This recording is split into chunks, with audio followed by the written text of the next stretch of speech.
welcome back to another episode of Bar Drinks and Entrees, Season 3, Episode 3. This is our 1-year anniversary. You know what I mean? We've been doing this for years. You know what I'm saying? Give us our flowers. We appreciate the flowers, fellas. Appreciate the flowers. And, before I move on, but shout out to my man, E. He going to introduce himself, but he was with us from the beginning. And he helped us start that first episode, and look where we at now, E. And you actually on the 1-year anniversary episode. That's crazy how life happens. But moving on, my name is James. My name is Kenny, and we're here bringing casual conversations to life. All right. What's good, man? 1 year in, man. How 1 you year, feel? man. Feeling good. 1 year in, enjoying it. Black History Month, you already know. It's all about Black History, everything black, man. Black History Month. Black excellence. Yeah, Black excellence, everyday black.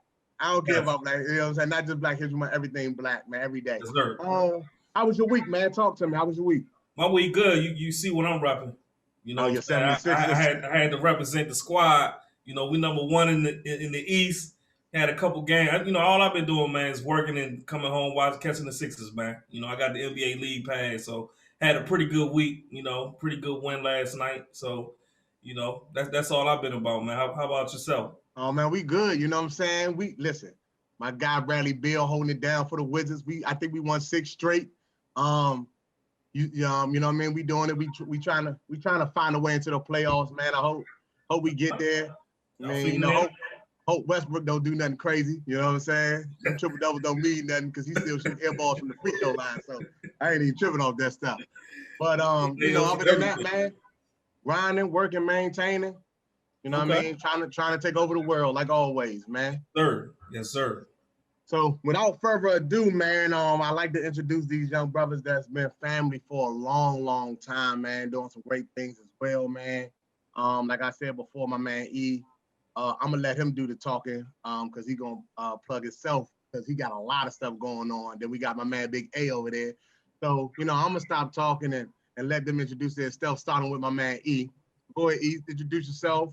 Want to promote something, promote anything, it's promoting black, you know what I'm saying, and talk about everything you got going. Nah, for sure, man.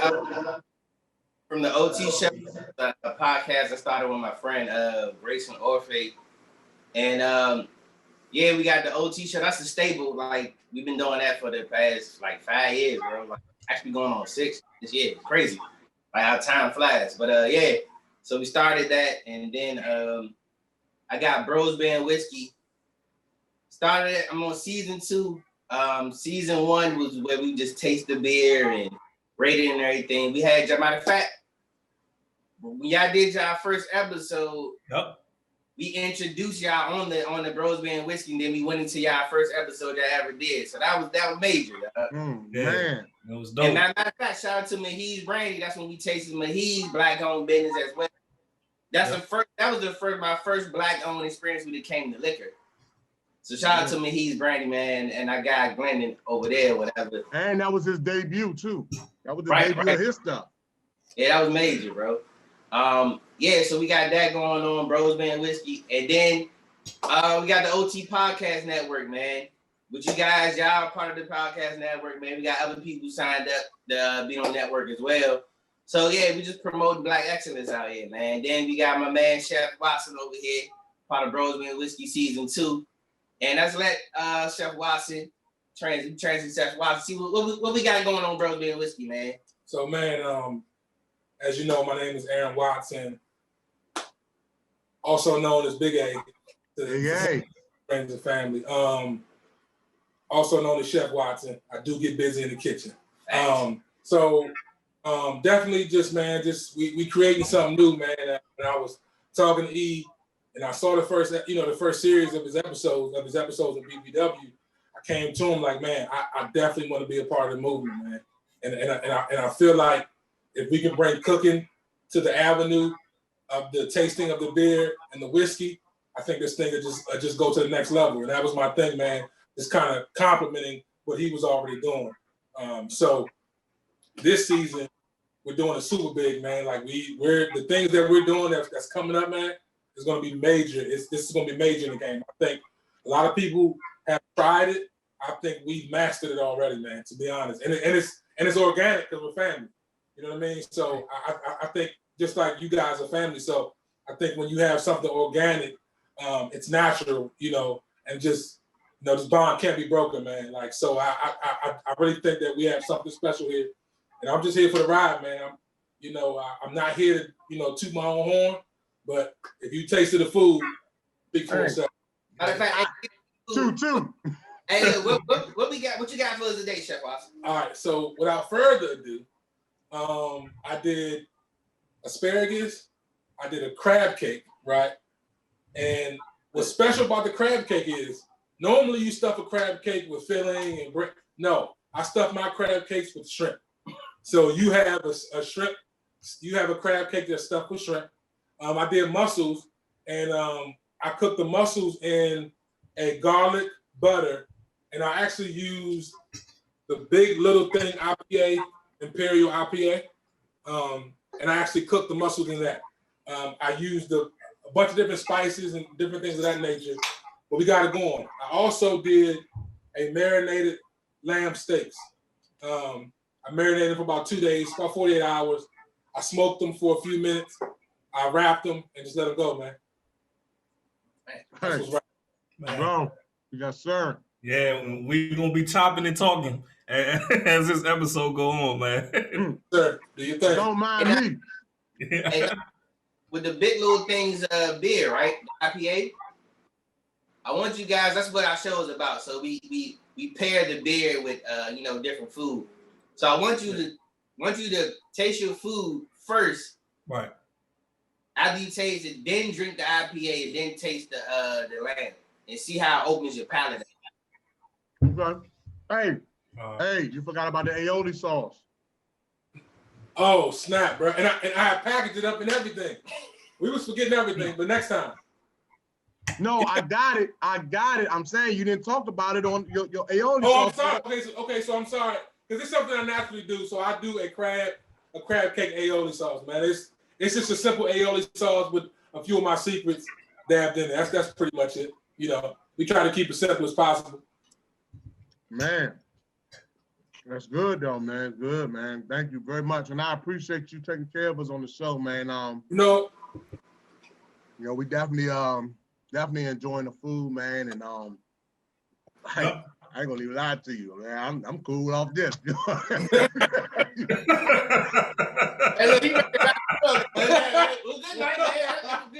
Hey. Man, thank y'all for coming out. God bless. Good night.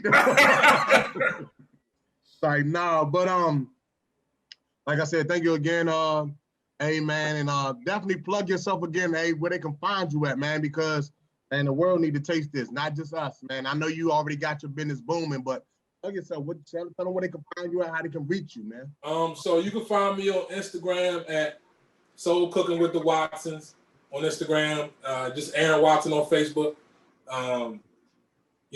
Like I said, DM me, for all your needs. We cater.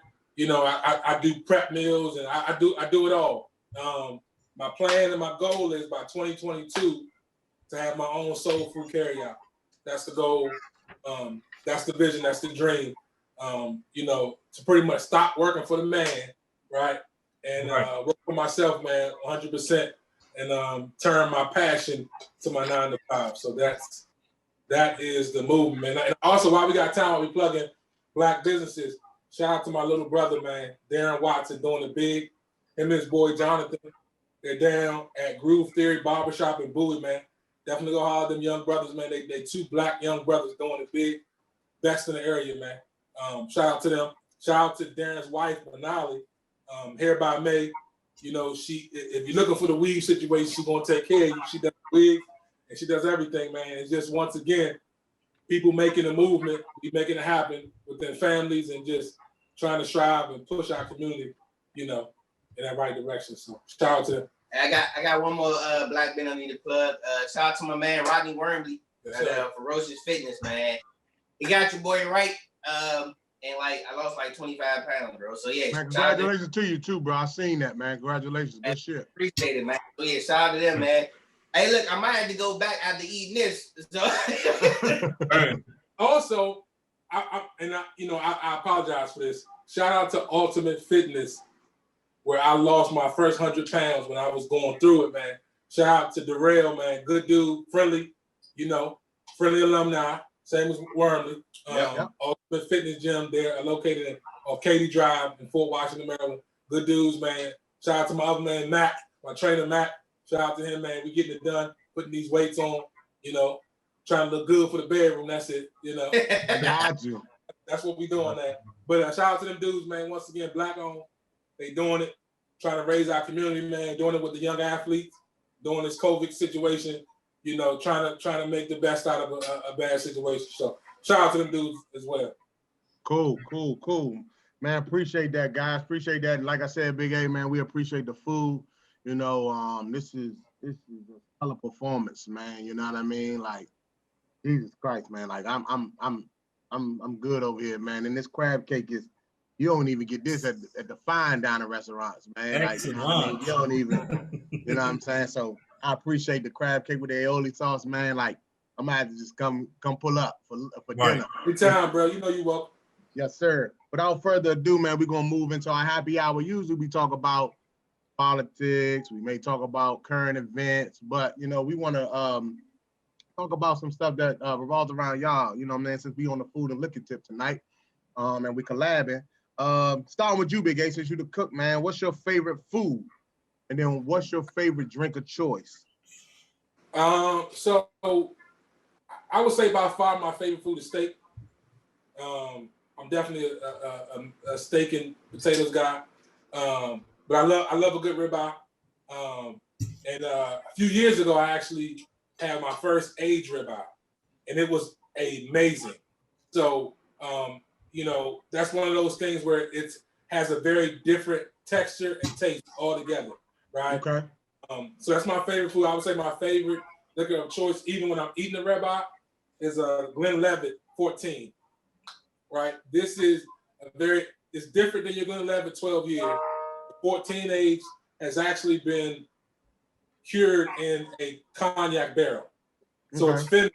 So you get the cognac finish hit at the end, and I mean it's superb. I shout out to the Glenlivet, the whole fam, just all together, good drink, man. It has fruity notes, and then once again it has that cognac feel, without actually getting the whole cognac taste of it. Right.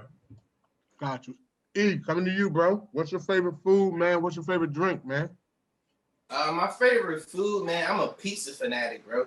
Oh, wow. Like, I love pizza, man. Like, so being on a health kick, man, I had to find a way to get around it. Because I love pizza. So what I did, I found some cauliflower crust. So I did cauliflower crust, and I put I did the Jack Daniel's chicken. I mean that. But yeah, Jack Daniel's chicken, but I didn't do the cheese. So I did Jack Daniel's chicken. I put some broccoli on it and some spinach and tomatoes, right? And really, the cauliflower just turned into like a thin crust. Bomb. If you want to do without the bread or whatever, that's a good route to go. But yeah, man, I love pizza, bro. Like, I'm actually about to go to Chicago in a couple months here because I want to go get. I'm just going to go get a deep dish. That's the only reason I'm really going. That's the only reason we go to Philadelphia. We drive to go get cheese steak. Exactly. You know what I'm saying? Go to Chicago, get your deep dish. Why not?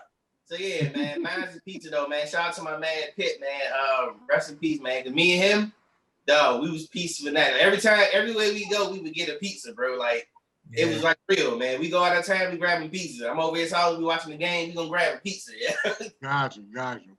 What's your drink though? What's your drink of choice? What's my favorite drink? Always when I'm drinking, when I'm eating a pizza, man, I'm a drink a good IPA, man. Got you. Yeah, a good IPA, and I love IPAs, man, because they can they vary. Like, and now they even have it where normal. I remember the old IPAs were always strong. They were always over 5%. They were always over 6%. And now they have IPAs, but they even get on the light side. Shout out to Flying Dog. They got a lighter IPA now. And I always like IPAs because you can drink them when they're kind of room temperature. Right. They don't have to be super cold.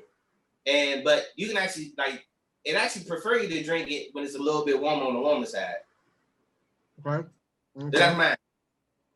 Kenny, what about you, Kenny? I'm a big seafood guy. I come from a family full of fishermen, so I love all types of fish. Exotic, like we eat shark with grits, and my family from Charleston, so by way of Philly, but they from Charleston, rooted in Charleston, and we bunch of fried fish. We'll have fish fries and make red beans and fried fish, whiting, and all types of fish. So definitely love the crabs and the shrimp, scallops and everything. So big seafood guy, and I like to my go to drinks are like whiskey, bourbon. Now I'm on this. I'm trying to start my venture of losing some weight, and I've been dabbling into like tequila, like just watching, just a little bit, watching my calories. So in a light beer, like Premier, Corona premieres and stuff like that. So Okay. Tequila, hey, another one to watch your calories is gin. Gin's good on the calories. Yeah. Okay. Ooh. For me, man, I'm chicken wings and mumbo sauce, man. I like no. Hey, you ain't lying, No. No, but my go-to, I'm a big seafood guy, and I'm also a pasta guy, and I like to mix them together. So I'm a big seafood, fettuccine Alfredo, seafood Alfredo. Like I love seafood and I love pasta. I know that's bad to have that pasta because of all the calories, the cheese, the sauces, all that stuff. You run like crazy. You run like crazy. Hey James, you actually missed it, man. And I don't want to say it, but I'm gonna have to say it. The last podcast we did, what was that? That was which one was that? With your boy. We did we have something else? We did it. We are something else, bro. And I did a shrimp and scallop. My bad, bro. I saw that. I saw it too. I did the black and salmon. I did the scallops, shrimp, crab. Yeah, Alfredo, bro. With the pasta, son. With the Alfredo. God, like bro, like if I can have a meal every day, that'll be it. Like seafood Alfredo, I'm with it. Seafood and anything, like you know what I'm saying, like lobster mac and cheese. You know what I mean, lobster and crab mac and cheese. Just let me know how we work something out, man. Yeah, definitely. Hey, let me come to you real quick, man. I want to ask you a big question, man. Oh, my drink of choice. I'm sorry. I'm a big whiskey fan. Of course, growing up, it was Yak. I'm saying it was Hennessy. And, we was big Yak fans growing up. Always. Or whatever we can get our hands on. You know what I'm saying? It was a lot of rough days with that Cisco and Mad Dog. Mad Dog. Let's not forget it. Yeah. Boy, those were rough days. Hey, Blue Bull, my man. Blue Bull. Yeah, Lit Smart Liquor. Yikes, man. But yeah, man. But now, I got a couple dollars in my pocket. I'm a big fan of the bourbon. Whiskeys, I definitely like. My favorite so far has been Basil Hayden. That is definitely my drink of choice. But I've had, I think it's called. I can't think of the name of it, but I know it got oceans in it. I can't think of the first name of it. It's some ocean. Is that the Jefferson joint? Yeah, Jefferson Oceans. Man, I had that maybe a couple weeks back. That was real good too. So I'm dabbling in the whiskeys, like Kenny said too. I've did the tequila. I've had the Casamigos. That was pretty good. The Corzo was pretty good. I've also had Terramana, the Rock joint. That's real good too. And you can get it for a good price. So that's where I'm at, whiskey and tequila. But if I had a choice, I definitely would take whiskey over everything right now. So for me, that's it. Hey, I got a question for you, man. What made you fall in love with food, bro? I think the foundation started from my grandmother and my aunts.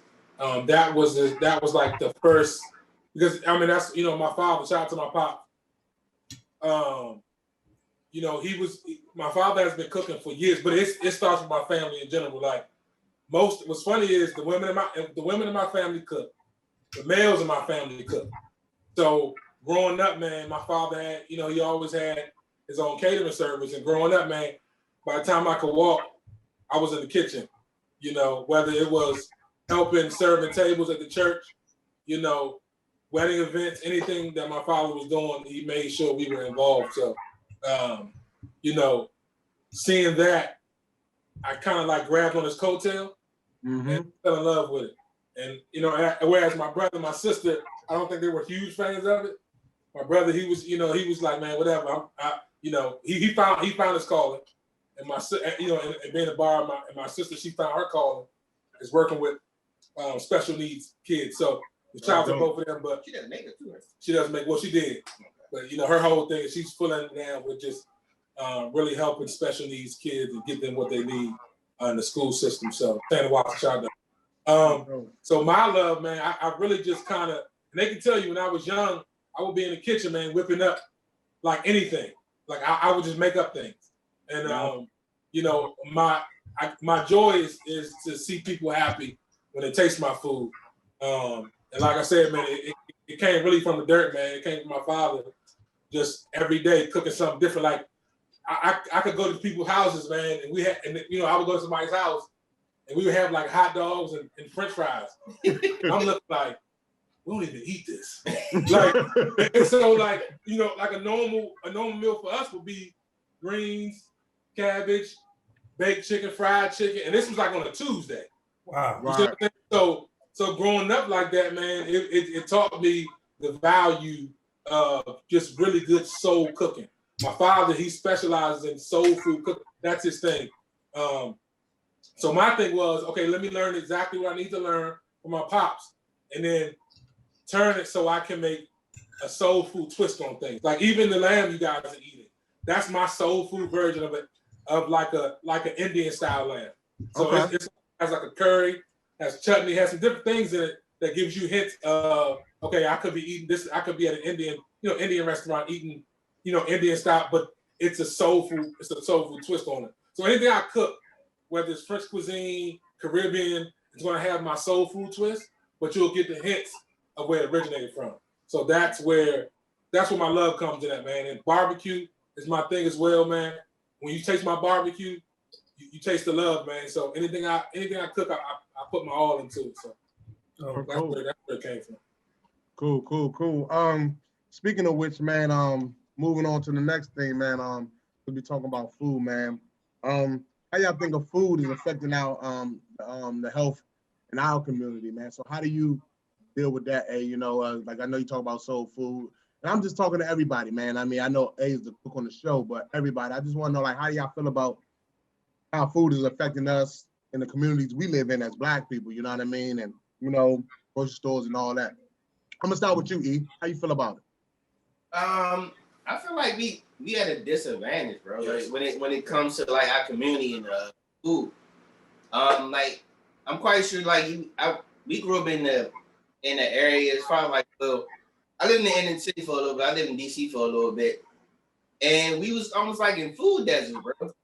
Cause like where we was at, like I was on Florida Avenue in Quincy Place around that area, whatever.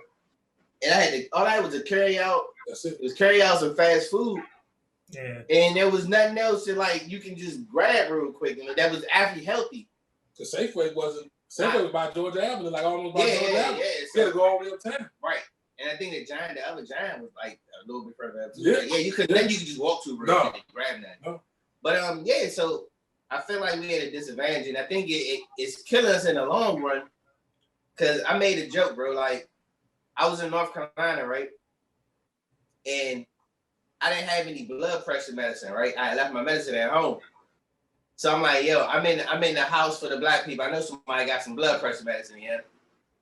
Lo and behold, somebody had blood pressure medicine. Yeah. So I'm like, but all that stems from the food that we eat and how we were raised. And sometimes you know what it is, ignorance is bliss. If you don't know how you raised, how you grew up, you're gonna eat what you eat. So I think as we get to grow, we get to learn more, and we just know how food works, man. And I can say, man, if you get the information early, and you know what you're doing, man, it can save you a lifetime of other problems, man. That's why I try to take the initiative now, like even with just doing on the health kick, to try to do it now, so I don't get older and then try to reverse it when I'm like 50 years old, trying to go back to eating better, and by then it can be too late. Yeah. Kenny, what about you? Nah, I needed to hear that, man. I'm guilty of being a black man that's afraid to go to the doctor. So Yeah. by you saying that, you kind of inspired me to come Monday. You know, I've Gotta been go, going back. bro. You got Really, Go, I've been go, going bro. back. I've been going back and forth with it. You know, I had a brother, well, he's my cousin, but I call him my little brother. Will, you know, he passed from colon cancer when he was like 21, and I'm like, this dude was healthy, had a six pack, he was cut up, he played D1 basketball, and when he found out he was sick, he had stage 4 cancer, and I'm like, at that point I'm like, what's the point of going to the doctors? Like, you know what I'm saying? And that's me ignorant talking, like me talking stupid, and you know what I'm saying? And you know that gave me a fear of going to the doctors, and you know what I'm saying. But hearing you saying that, E man, I definitely commend you on saying that, and it definitely you kind of inspired me because I've been going back and forth with it. But the answer to your question, James, I do feel like you know they do put a lot of uh, fast food restaurants and liquor stores on every corner and things like that. And I remember there was a book that Tavis Smiley wrote. I can't remember the name of it right now, but it talked about how in all these black neighborhoods, you know, you'll find a liquor store on every corner. You'll find carry-outs, fast food restaurants, and a bum-out grocery store. But and really, I took a look at it, and I'm like, man, it's hard. Like, you'll rarely see a Wegmans or a Whole Foods grocery store in you know a predominantly black neighborhood. So you know I'm definitely woke and aware of what's going on, man. So Oh, what about you, A? I mean, being a chef, how do you kind of, you know, and you losing the weight? I know you had to change your diet a little bit as well to assist with losing that weight loss, and things like that. Excuse me.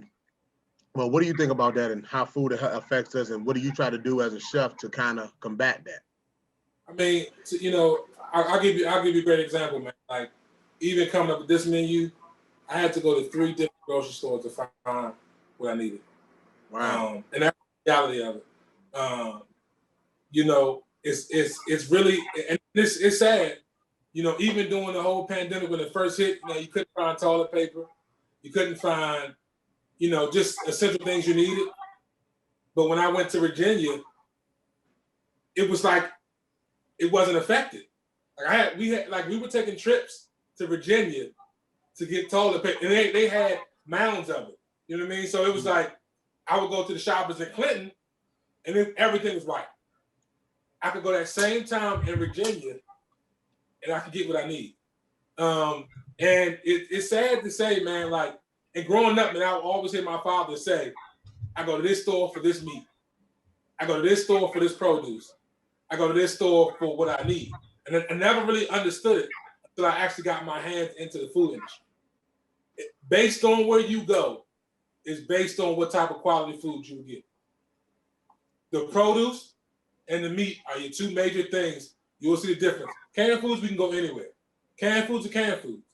When you're talking about fresh produce, fresh meat, it depends on where you go. And that's just the sad part of how our society is run, man.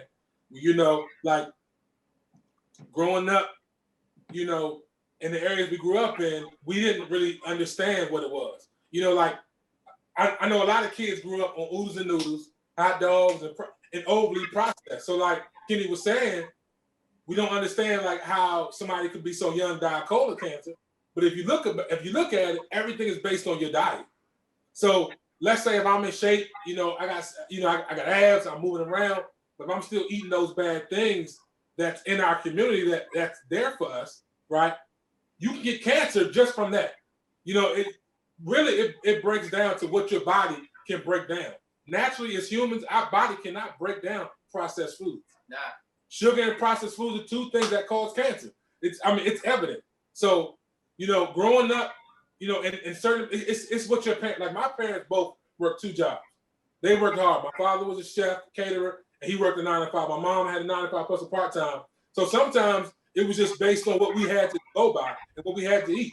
you know, and it was, you survive. So as you get older, your body starts to slow down, your metabolism starts to slow down. At that point, we can't eat the same things that we ate when we were 16 and 15. Because you know, we used to go to the carry out for the game. Yeah. We used to get 2 double cheeseburgers, a large fry, and a soda, and go play and go play 40 minutes. But that's just what it was. You know, but now we can't do that. So it's just now it's all about figuring out what's where. And the sad part is I have to travel to get the quality of food I need. And that's reality, bro. Now, you know, I just thought about, I didn't think about this till now you said them, but yeah, like my mother was like your parents, and my mother cooked in the house, bro. Yeah. Like I didn't eat out. I only ate out on Friday. Yeah. And we ate out on Friday. Pizza Friday. Yeah. TGI Friday. You eat out on Friday or whatever. Right. But my mother cooked every day, bro. She still does to this day. Yeah. Yeah, I mean, I guess like I'm with everybody on here, man. Like, you know, depending on your area and all that, because like even looking at the southern part of the county, when you think about Prince George's County, Maryland, the southern part of the county, I have never seen a Wegmans. I've never seen the Mom Organic Store. What's the other supposedly good store? Harris Teeter. Harris Teeter. So they just opened up a Mom's in Waldorf. But it's probably the size of a Dollar Tree. Like Wow. And right beside it you have the Giant. So Right. It's just, So hey, we giving you this and say it's here, but technically they never. I mean, the portions are so small. By the time you're in and out, it's just like, what did I even come here for?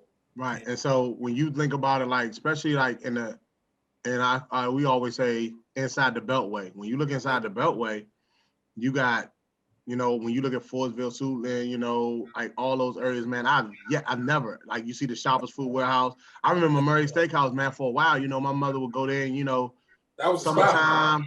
Yeah, I would get chicken patties, steakums. Burgers that shrink up like shit. Yeah, chicken patties, steakums. But they had them bomb frozen steaks though. Them T-bone joints was hit.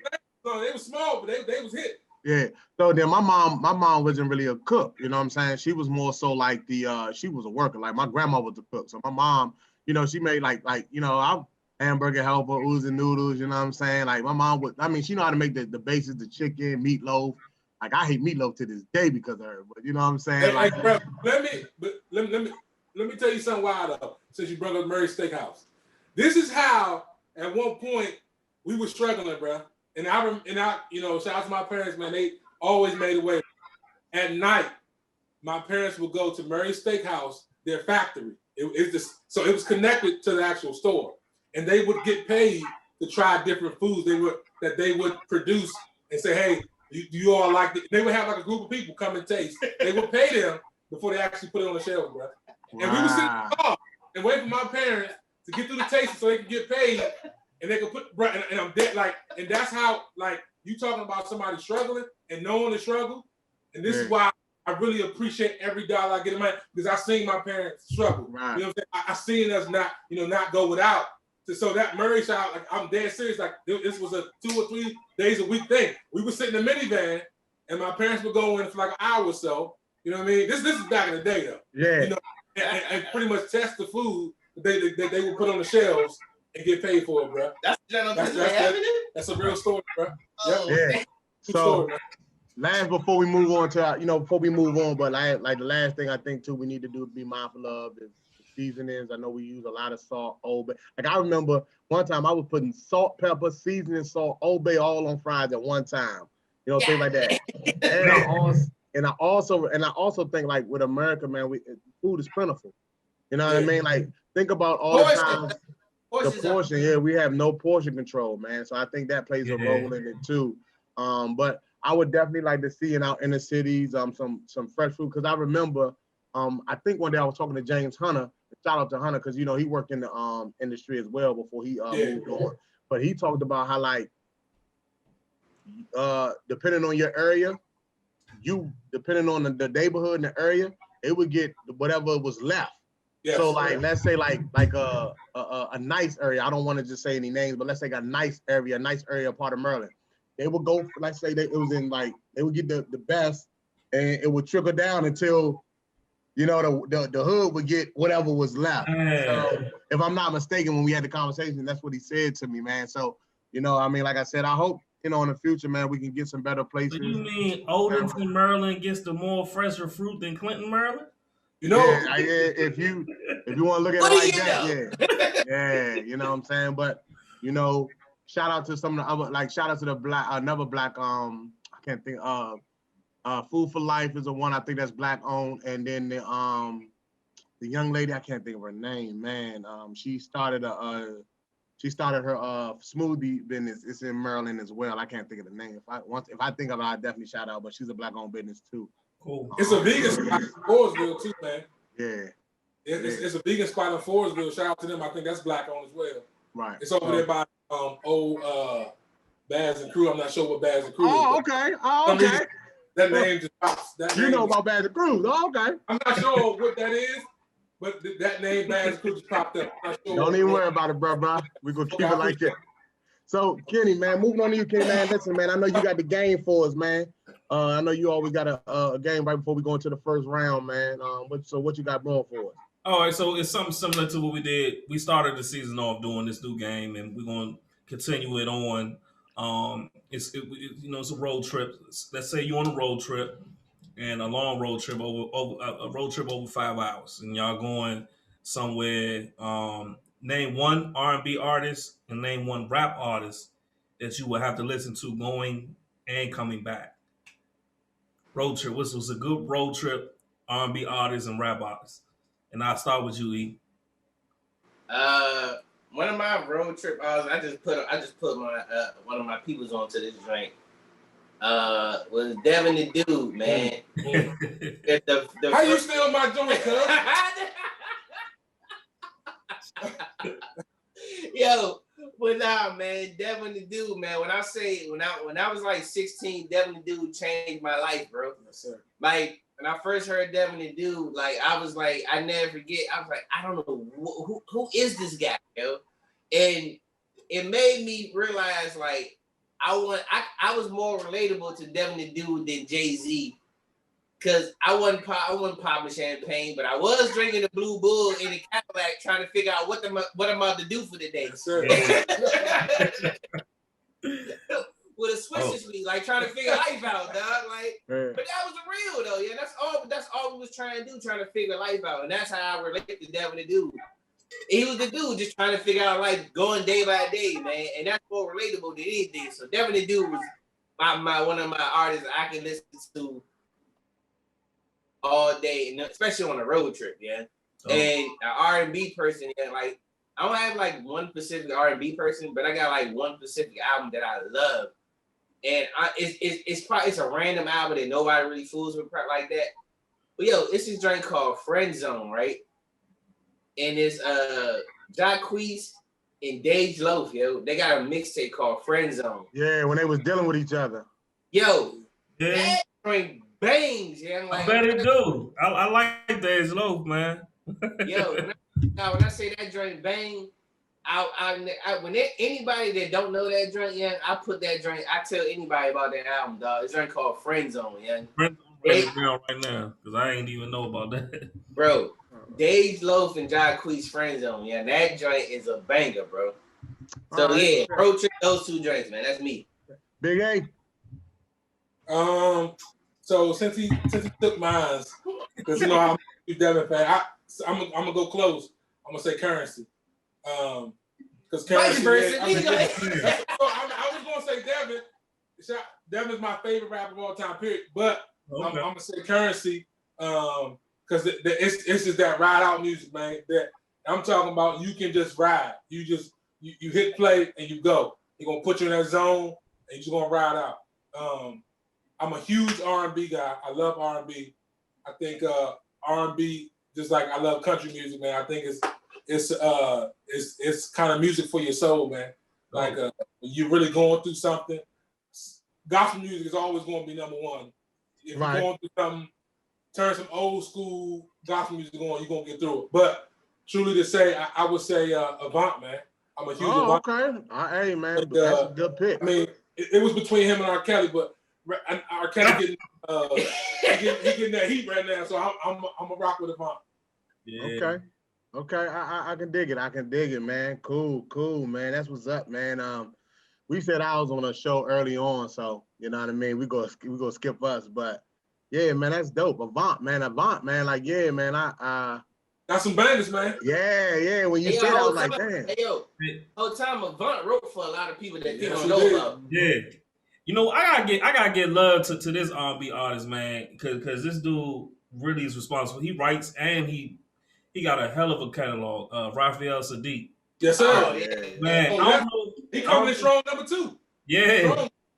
I don't know if y'all saw it, but he performed with Back last year. Yes, and brought my man out from Backyard, and they was going back and forth on man. I think it was Still Ray, the song Still Ray. Yeah. That's that. Raphael Sadiq, he big, man. He's real big, man. He did it big too. Hey, shout out Music Soul Child, man. He was on the 85 South show today. Okay, I'm gonna go check that out, man. 85 South with Music Soul Child. That's great. I was checking out that Cam Newton one on I Am an Athlete. I Am an Athlete. Yeah, I didn't get to that. That's a good one. Yeah, that's a good one. So hey, y'all, man, what's a podcast y'all should do? That should be a segment. Yeah, what's a podcast you should look at? You know what I'm saying? Yeah, that's a good. Yeah, y'all should do that too then on the OT show. Yeah, man, that's something that yeah. So, but yeah, man. So that's good. Avant, that's yeah, I get it. And then Currency, the Hot Spitter, Devin the Dude, and I'm gonna check that Friend Zone out though, Gee. I'm gonna definitely check that out, man. Hey, nah, you'll love it. Cool, man.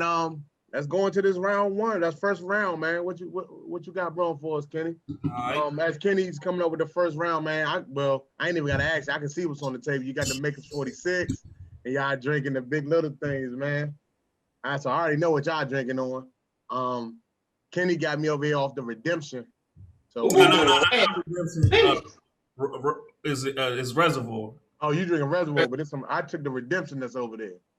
Oh, okay, yeah. So Kenny, Kenny got his little. He got a little over here. He got a little bar over here. He got the little globe and everything. He doing made that. Man, you know what I'm saying? Look, glasses got little stuff all on there. He got the world on his glasses and stuff, man. He doing it They never gave you niggas money. Yeah, man. So we're gonna go into this first round, man. I like this atmosphere, man. It's like we kicking it at the bar, man. So first round, and we got a couple follow-up questions behind it, but we gonna ask this one. What one music album, or name one music album that changed your life? Well, imagine, like I said, the one for me was Devin Dude. Yeah, I'm saying. Which one? The first album. The Dude? Yeah, the Dude. Because the album cover, it was the album cover. He was on the toilet taking a dump with a newspaper. Yeah. And I was like, who is this dude? Like, who does this? Right. And then he had this song called Call Me Later. I'm in the bathroom booth. Yeah. Like, who does this, bro? And then the opening song, bitch, what do you want? Nigga, what do you need? Alcohol, a diamond weed. Whatever it is, leave a message at the toe. Better yet, fuck you can call me at home. Yeah, come on, son. 988. I ain't gonna say all that. Just give me a number. I'll call you back. Classic.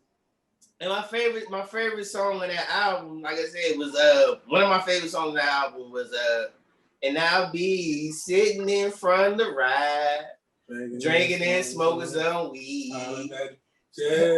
Trying to see what I can see. I parking lot pimp because of Devin the Dude. Devin the Dude created the layout, dog. Yes, sir. He was the OG of the layout. I didn't go to the club. I went to the end of the club for the layout, dog. I let you softer up, and then I get her at the end. Hey, man, gotta do what you gotta do, baby. Hey, look, man, it was a cheaper route, man. You go ahead, you in there buying her drinks or whatever. She ain't deal with you anyway. She come out the end. Hey, man, what you about to do? You gonna walk out? Man, let's go to the Waffle House. Let's get it done. Yeah. So, yeah, shout out to Devin Dude, man. Devin Dude changed my life, bro. And look, he was the reason I got a Cadillac. Yes, sir. Yeah. 87 DeVille, baby. Oh, yes. And I got a DeVille. He got a DeVille. I got a DeVille. Devin the Dude, son. So that's the album. in my life, bro. Hey, what about you, eh?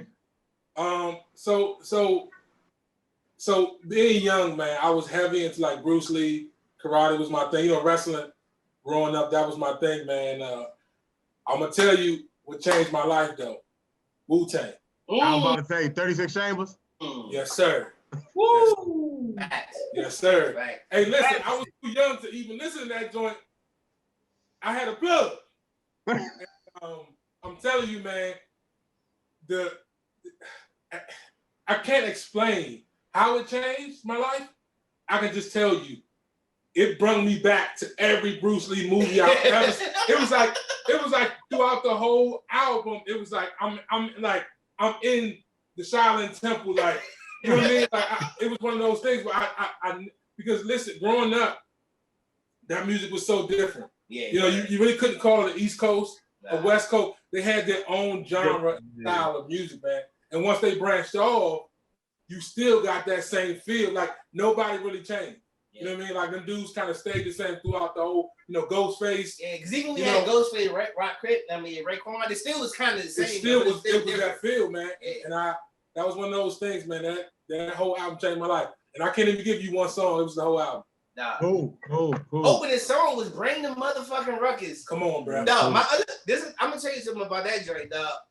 I bought the joint from, what's the joint? Kendall Music. Kendall. The Wiz. I bought it from the Wiz, right? Me and my uncle. We bought it from the Wiz, right? So I played the joint in his car. He with me, right? So I played in his car. My uncle was like, ho. He said, yeah, your mother's not gonna let you have this, bro. he said, yo, just give it to me.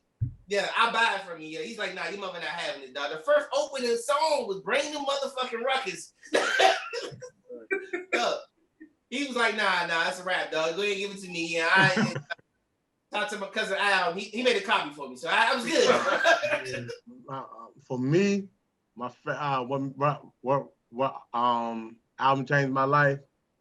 Everybody know I'm a big Nas fan. It Was Written. Changed my life, man.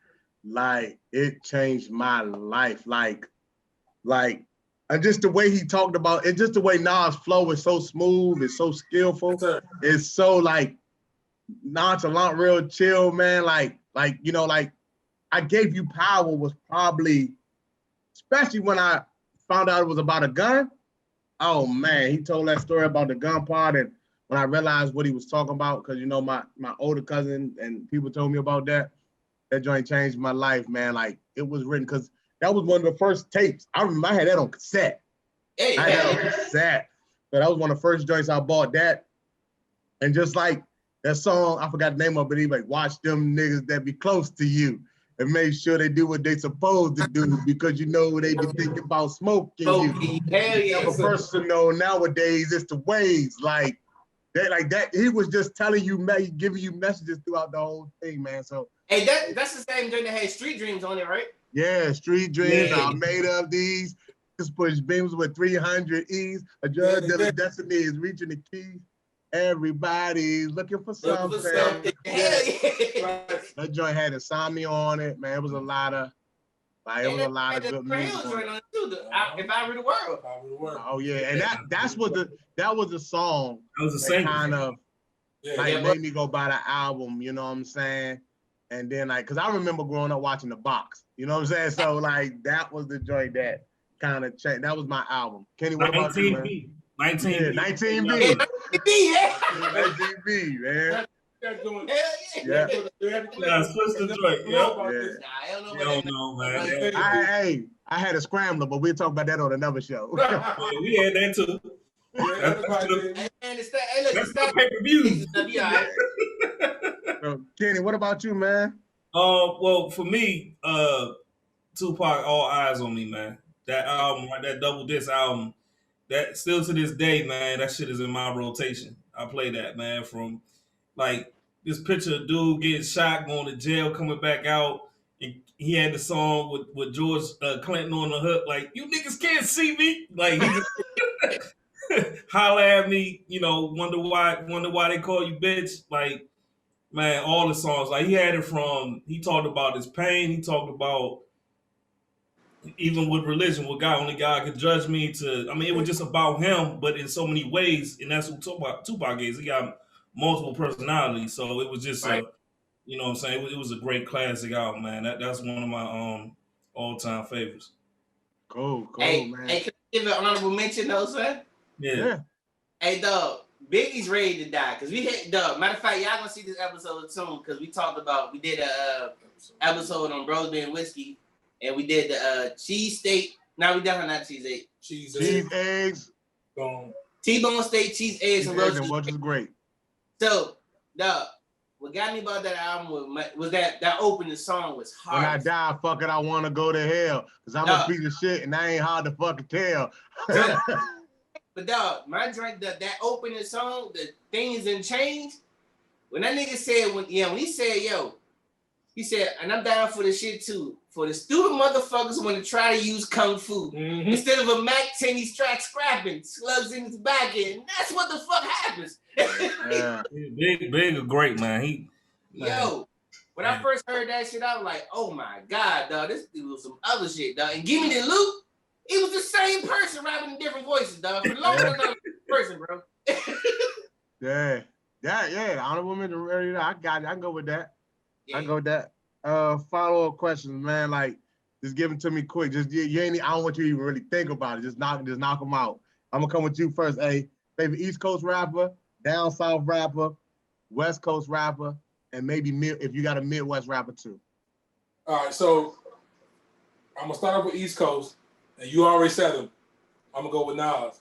Okay. Definitely. Hey, listen, I'm not gonna lie. When he sung that, not even Ether, bruh.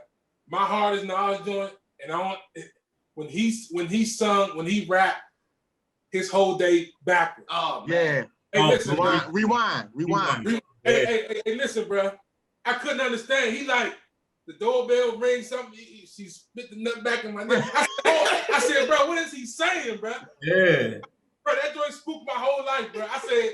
I said, what's wrong with this? I mean, to have that mental capacity to be able to do something like that, that's never been done. Yeah. Like, I think people downplay Nas like that's never been done. And it made sense, bro. Yeah. So, You had to rewind it to understand it. Correct, bro. I listened to it like 8 times. It was great. Like, okay, so he started off in the minivan. Jokers tried to rob him. He shot, but then the bullets went back in the gun. Okay, I get it. Like, okay, so that's my East. If I'm gonna go down South, Devin. Straight up down Devin. Devin, let me say Devin / Ghetto Boys.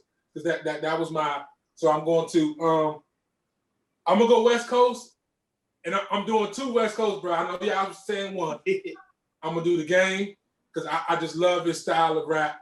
I feel like he had that nigga can rap his ass off. I love this style of rap just all together. Yeah. And so I went to school in, like kind of close to the Oakland area. So E40, man. Yeah. All right, cool. Like, 40 pounds of rally. I was there doing the hyphy movement, man. I was in the heart of the hyphy movement. So when I first heard like Keep the Sneak and all these dudes, man, and I'm just like, yo, what is like coming from here, and then going there, and then how Oakland was so much like DC, you know what I mean? Right. And then to hear music and how hype these jokers would get. Like it was like I was at a go-go, bro, all over again. But it was like E40, Keep the Sneak, all these dudes, and I'm like, yo, I love this music, bro. So that's I don't have a Midwest.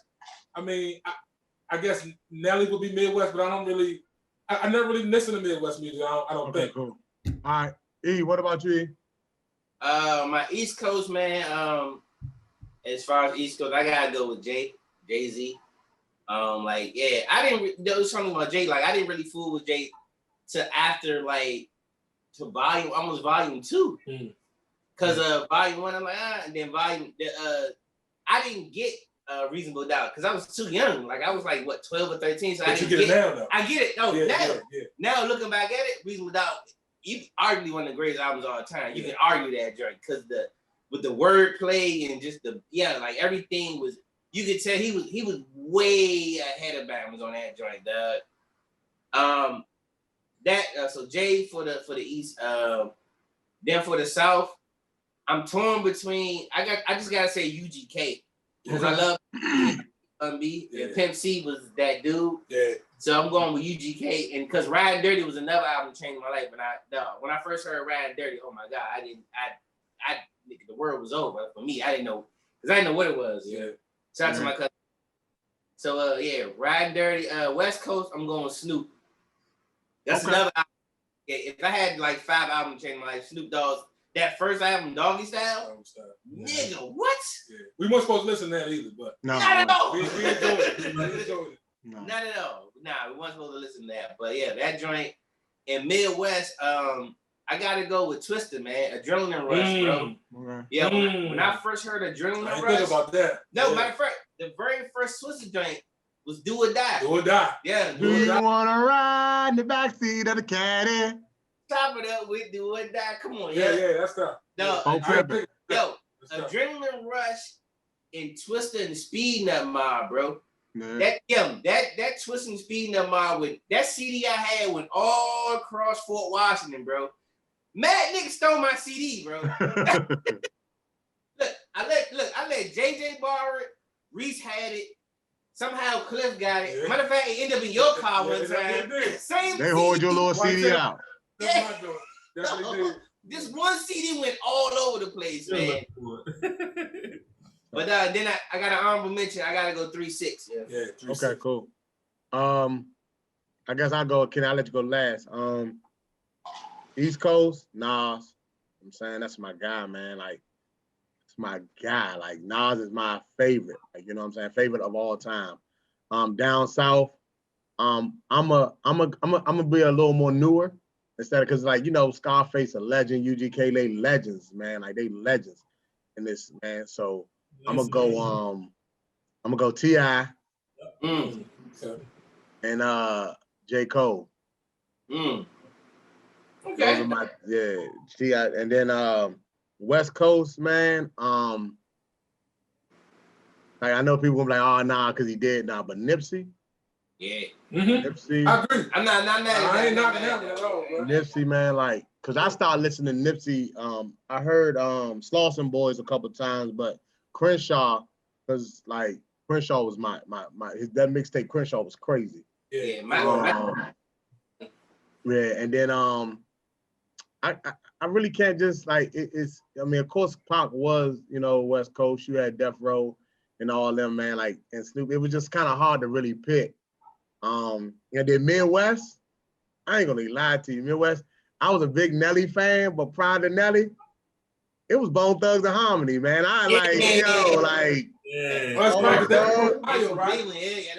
Cleveland. Oh, I'm gonna tell you Think about that, bro. Yeah. I'm gonna tell you really who it was for me because I was young when I first heard him. Like Eazy-E, like woke up quick at about noon, just thought that had to be in Compton, so like that.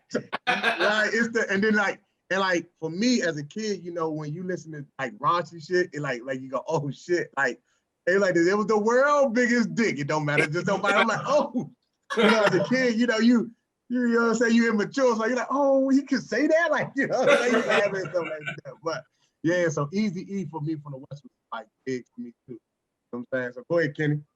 Well, for the East Coast, can I say Tupac? Go ahead. If you want to, he was from New York. New York, right? Yeah, he's from Baltimore, man. Yeah, so I say Tupac for the East Coast. Down south, Scarface. They like in my time, they 1A and 1B for me of all time. So those are my two favorite artists. West Coast, that's tough. I'm gonna say Kendrick and Cube. Okay. Kendrick and Cube, man. I like both of them. And then for my Midwest, it will be Eminem. Oh yeah. I forgot about him. Totally forgot about that. That's tough. The white boy blossom at the band. Awesome. Renegade, fucking awesome. Yeah. Cool. Kenny, what's another? We got another follow-up question, Kenny, before we move on? Yeah, we got a follow-up question for y'all. All right, so out of the young artists today, what's y'all favorite 2 young artists, young hip-hop artists? If you ain't got one, just say I ain't got one. I'm good. What do you want to go for? Wait. All right, so I'm gonna go with Young Dolph. Yeah. I'm rocking with him. I'm going with 21 Savage. Got you. Oh, those two good ones. Okay, I can rock with that. Yeah. What about you, E? Lil Baby. Mm-hmm. Damn, he stole my drink because I love 21 Savage. Yeah, 21 Savage. I fuck with 21. Well, you can have that. If you take 21, I'll take Travis. Nah, you gotta take 21. Okay, I was gonna take Travis Scott. Take 21. Young dudes that I listen to now. I'm trying. Oh, I gotta go West Coast. He ain't young, but he one of my dudes I listen to. Young straight Dom Kennedy, bro. Yeah, you okay, Dom Kennedy. Okay, cool. Love Dom Kennedy, yo. Yeah, I love Dom. All right, cool. Me, I gotta go with Moneybag Yo. Yeah, just listen to that. Is he really young, bro? He knew. But older than what he is, maybe. But I'm saying, like, he new to the game. He young, like, in that little flavor. But my question is he older though, or do we? I mean, he looks older for some reason to me. Yeah, but a lot of some people coming out, they're gonna be older. Like, for example, the Griselda, they older. Benny the Butcher, they older. That thing, and them was rock. Yeah, so like, but you got I fool with, and I know he said 2, but I'm gonna do 3 because I just thought about it when y'all said that. So Moneybag, Roddy Rich. Yeah, Roddy Rich. Like Roddy Rich.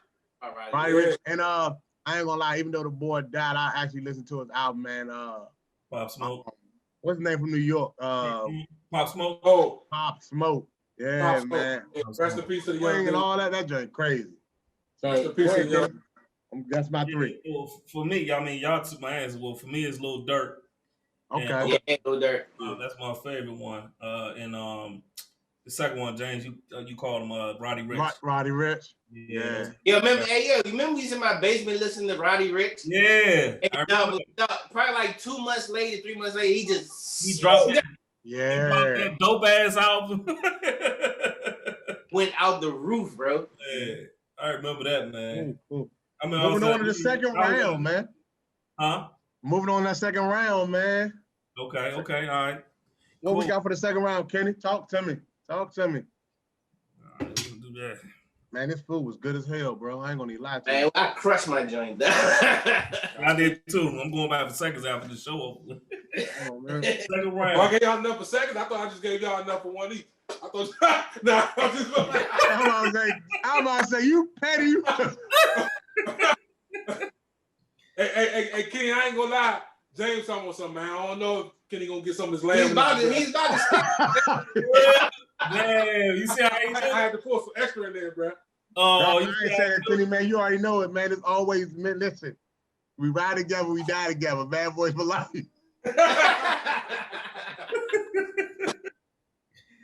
All right, man. Second round, man. Wow. Okay. Switching gears. Yeah, switching gears. We switching gears. We're going into sports now. It's something that we all talk. Kenny ass fried too. Huh? That nigga fried. Kenny fried over there. Y'all hear me? Yeah. Kenny drunk. So I had one too many drinks. now we really changed gears on this one because we talked about this one, man. And is Tom Brady the greatest of all time in sports? Is Tom Brady the greatest of all time in sports? No. Who's who's answering first? James just jumped in there like, yeah. So he angry. yeah. Why you mad, son? I'm not mad, but no. Not the greatest of all time. He's not the greatest of all time in sports. Do you want to go first then? No, I don't have to go first, but he's not the greatest of all time in sports. You already went first. He's salty, bro. Go ahead. Speak your piece. Serena Williams is. See, that's all right, man. Now. Serena Williams is the greatest all time in sports, man. Hands down, man. Like, question, bro. Yeah, bro. See, now I feel like an asshole if I go against you, because now it's like you can go against me. I'm just saying. Come on, bro. Listen, you can go against me, but that's tough. Like dominant, like all time, greatest of all time, man. Like it may look easy, man. Greatest of all time, like me and Serena. I mean, I did see they ran down her resume compared it to Tom. Like, Yo, but you know what the crazy about Serena? She been doing it for a long time, yo. yeah, we was kids. And never fell out the top 10. Never barely fell out the top 5. Like, you know what I'm saying? Like, yo, like. To be honest, like, I'll be 40 in a couple years. She was dominating since I was a kid. Yes. Like when we was in high school, she was done. Yeah. Like it's literally Serena and the rest of tennis. Yeah. It's crazy. Man. What about you, E? I want to say you can have an argument that he is one of the greatest athletes of all time. I mean, if you believe he is, I'm not saying I just think Serena's for me, but if no. The reason why I'm not going to say he is because there's a guy named Floyd Mayweather, dog. Right. He's the greatest person ever in his sport, which might make him the greatest athlete of all time, bro. Because to see what he did and to see how he changed the game of boxing, bro, it is amazing, bro. Like to see, like I went to his gym for my father's birthday, bro. Oh yeah? I went to his gym for my father's birthday. I got to meet his father and everything. Floyd Mayweather Sr. And bro, just to think that he had the nuts to be like, screw Bob Aarons, screw Top Rank. I can make more money and I can do it on my own. And he said, I want to get money like Oscar De La Hoya. And for him to surpass De La Hoya, and he pretty much gave everybody the blueprint to be successful and make money. Look, there's money in the villain. Yeah. And he gave you the blueprint. Look, and I mean, you can say it maybe is right or wrong, whatever, but all publicity is good publicity.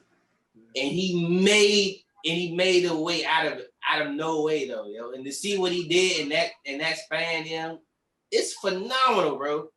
And not to mention, you had to be on your game because you had to win. Listen, at the end of the day, I know people gonna think I'm tripping, but he made Conor McGregor famous more than what exactly. he was. Yeah, exactly. You paid to go see him lose. You didn't pay to see him win. Nope. People paid to go see him lose.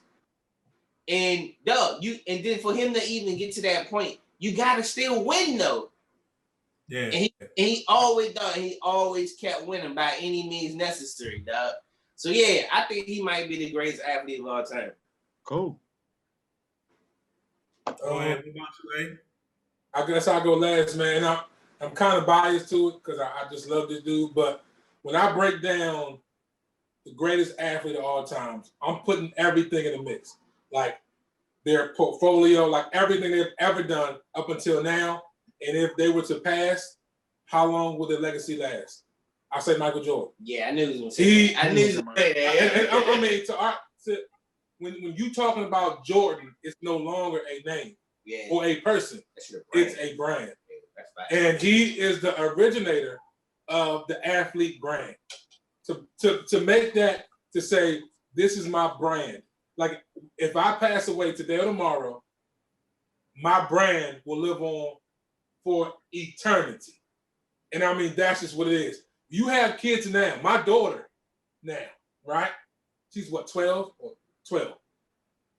She doesn't know who Michael Jordan is per se. She knows because I tell her, but everything is, I like the Jordans.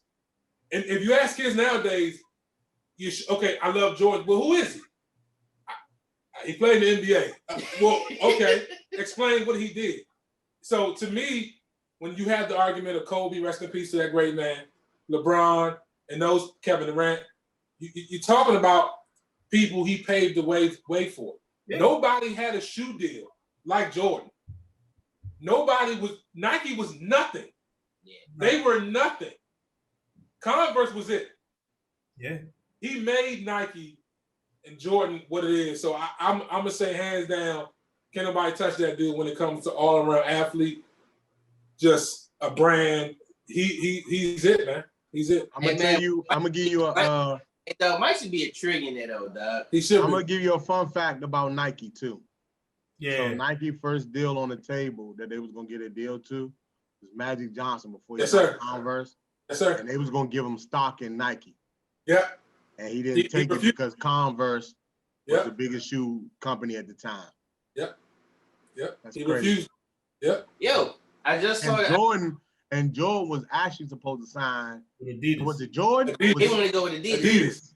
It was Adidas. Yo, speaking of like we talking about stocks and stuff like that, but yo, like you know what's so crazy? I just saw the thing when Jay-Z signed a deal with Moet. Oh yeah. Well, Moet took over half of Ace of Spade or whatever, right?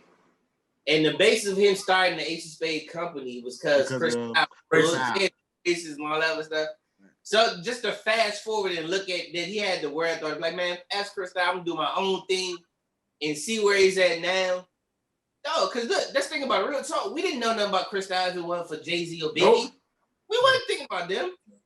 Yeah, right. See, that's what people in business, they get so screwed up. They think about the money part and they don't think about the relationship. You know? Nope. Kenny, what about you, man? Who you? Well, I'm not going to agree with that. I just think Tom Brady has been part of 2 cheating scandals, and the organization has been.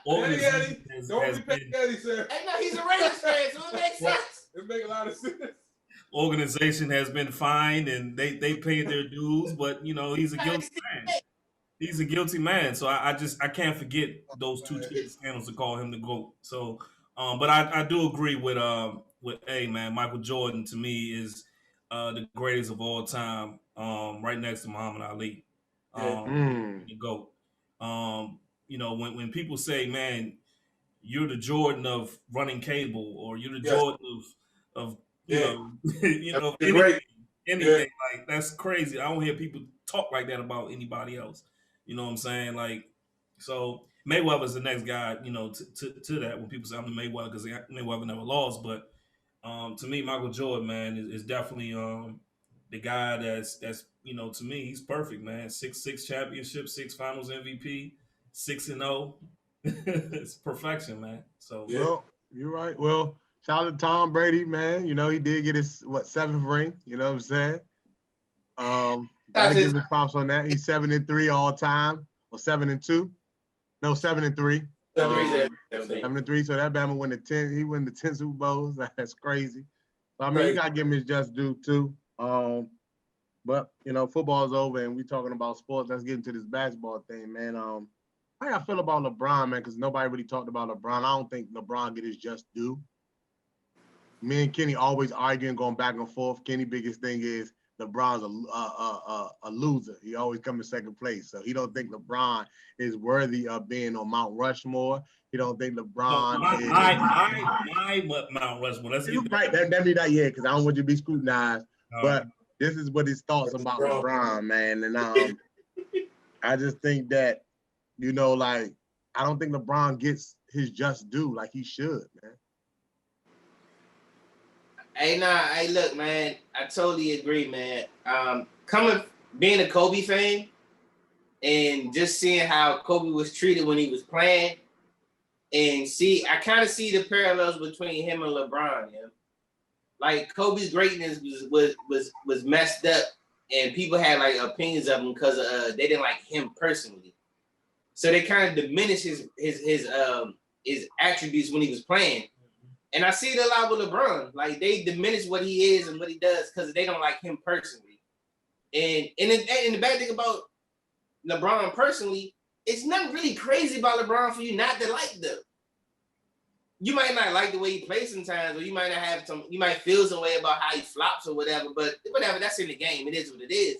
But yo, we're gonna miss LeBron when he's gone, though, son. The same way we miss Kobe when he's gone, bro.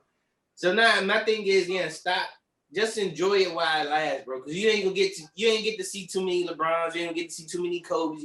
You're not gonna see too many Michael Jordans, yeah. So now enjoy it while it lasts, bro. Because it ain't gonna be here forever, man. Hey, what about you, man? How you feel about LeBron, man? So when it comes to LeBron, and I'm gonna kind of explain. So my thing is this with LeBron. I think I was comparing him too much to Michael Jordan and Kobe, because those 2 dudes had something called a killer instinct, which LeBron technically doesn't have, and I get it because he doesn't technically need it. LeBron is 6'8", all of 260. He doesn't need a so-and-so killer instinct. He's Carmelo. Pretty much. And super athletic. So Kobe and Jordan, they were in that 6'5" to 6'6" range, even a 6'4" maybe. They had to have that killer instinct every single night to carry their team.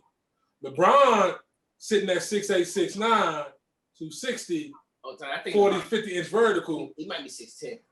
I mean, he doesn't need to do much. So my thing is, I'm looking to him to like, yo, go to the rack. Every time you should be dunking. And it was even like when I played ball, you could jump out the gym, bro. Every time you should be dunking. But it's like, bro, can I do something else? So to me, it's like, I think we compare LeBron too much to Kobe and Jordan, but we should be comparing him to more Magic. You know, Magic didn't technically have that killer instinct. He just knew the game. He knew the X's and O's of the game. He knew how to play, and he played the right way. I think LeBron, he's a student of the game. He understands X's and O's, and he understands that he needs people around him to win. Let's just be honest. I mean, he's not shouldn't anything. I move the teams because this is who I need. Bring me him, and we'll win. I think when people try to compare them, they say, oh, well, Jordan had Pippen, that's all he had, and he had a bunch of dudes that was working at Shoppers and were mailmen and won championships. But this is a whole different league. This is a league where you have an athlete on every single team. You can't tell me back when Jordan was, okay, you know, you had your few teams, but they were more gritty. You know, them dudes kind of wore their blue hats and with their pails and came to work every day. The new NBA is not like that. Everybody's athletic. Everybody. More skillful.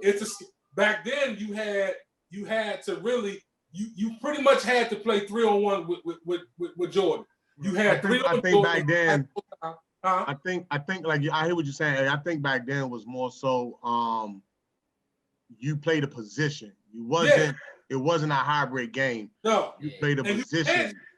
It was more physical. You could have, like they say, like if Jordan played now, he would probably average 75 points, bro. Because think about it, you couldn't hand check Jordan. Mm-hmm. Back then, when Jordan would come to the lane, every single time he would get destroyed, bro. He had to dunk on you. Yeah, but I feel like it's kind of hard to say that, and the reason why I say that because like LeBron at 6'8", 6'9" would have been a power forward back then, right? Yeah. KD back then, power forward, probably, you know what I'm saying, even though he was skinny. But like if you take their attributes that they have now and put it back there and just been able to play the tough of the game, you wouldn't have did nothing with LeBron. He's a big Barkley at that time. He's a big Barkley. But this is my argument though. He's alone with handle. But see, my only argument is it's so hard, and that's what I was saying. That's what I was trying to express. It's very hard to try to compare those errors because if you take away hand checking from that era, how much would these guys have averaged? You see what I'm saying? Like, so now if you take this era and go more physical with hand checking, right, who's lasting? And I think it's just the evolution of time. Yeah. Like it's hard to. That's my beef was at first. I was comparing LeBron to Jordan in the era. When I stopped doing that, I saw LeBron for who he is. He's a great athlete. He's a great scorer for this time that we're in, and I accept. And that's why the athletes flop. Like I saw a game with LeBron flop. Okay, you flop on the floor, you fall on the ground, and I think it was DeMarcus Cousins that fouled him. Okay, he got you across the face.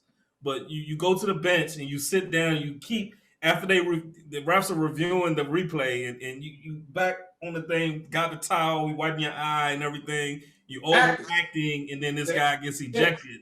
He gets ejected. Like, I just think they take advantage of that. And like you see the flops, man. I just think because they took the physicalness out the game, now these players play to the advantage of just flopping. Yeah. You know what I'm saying? The league is definitely softer. It's definitely softer. I hear what everyone said about LeBron. I just think, LeBron, his shoes are ugly. He's stupid. His hair, he needs to shave it. Never heard nobody kill anybody over a pair of LeBrons.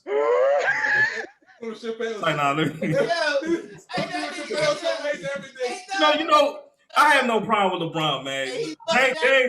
James know where I go at with LeBron. Like I think the difference between LeBron and Jordan and I'll say this: the difference between LeBron and Magic is Magic wants to win.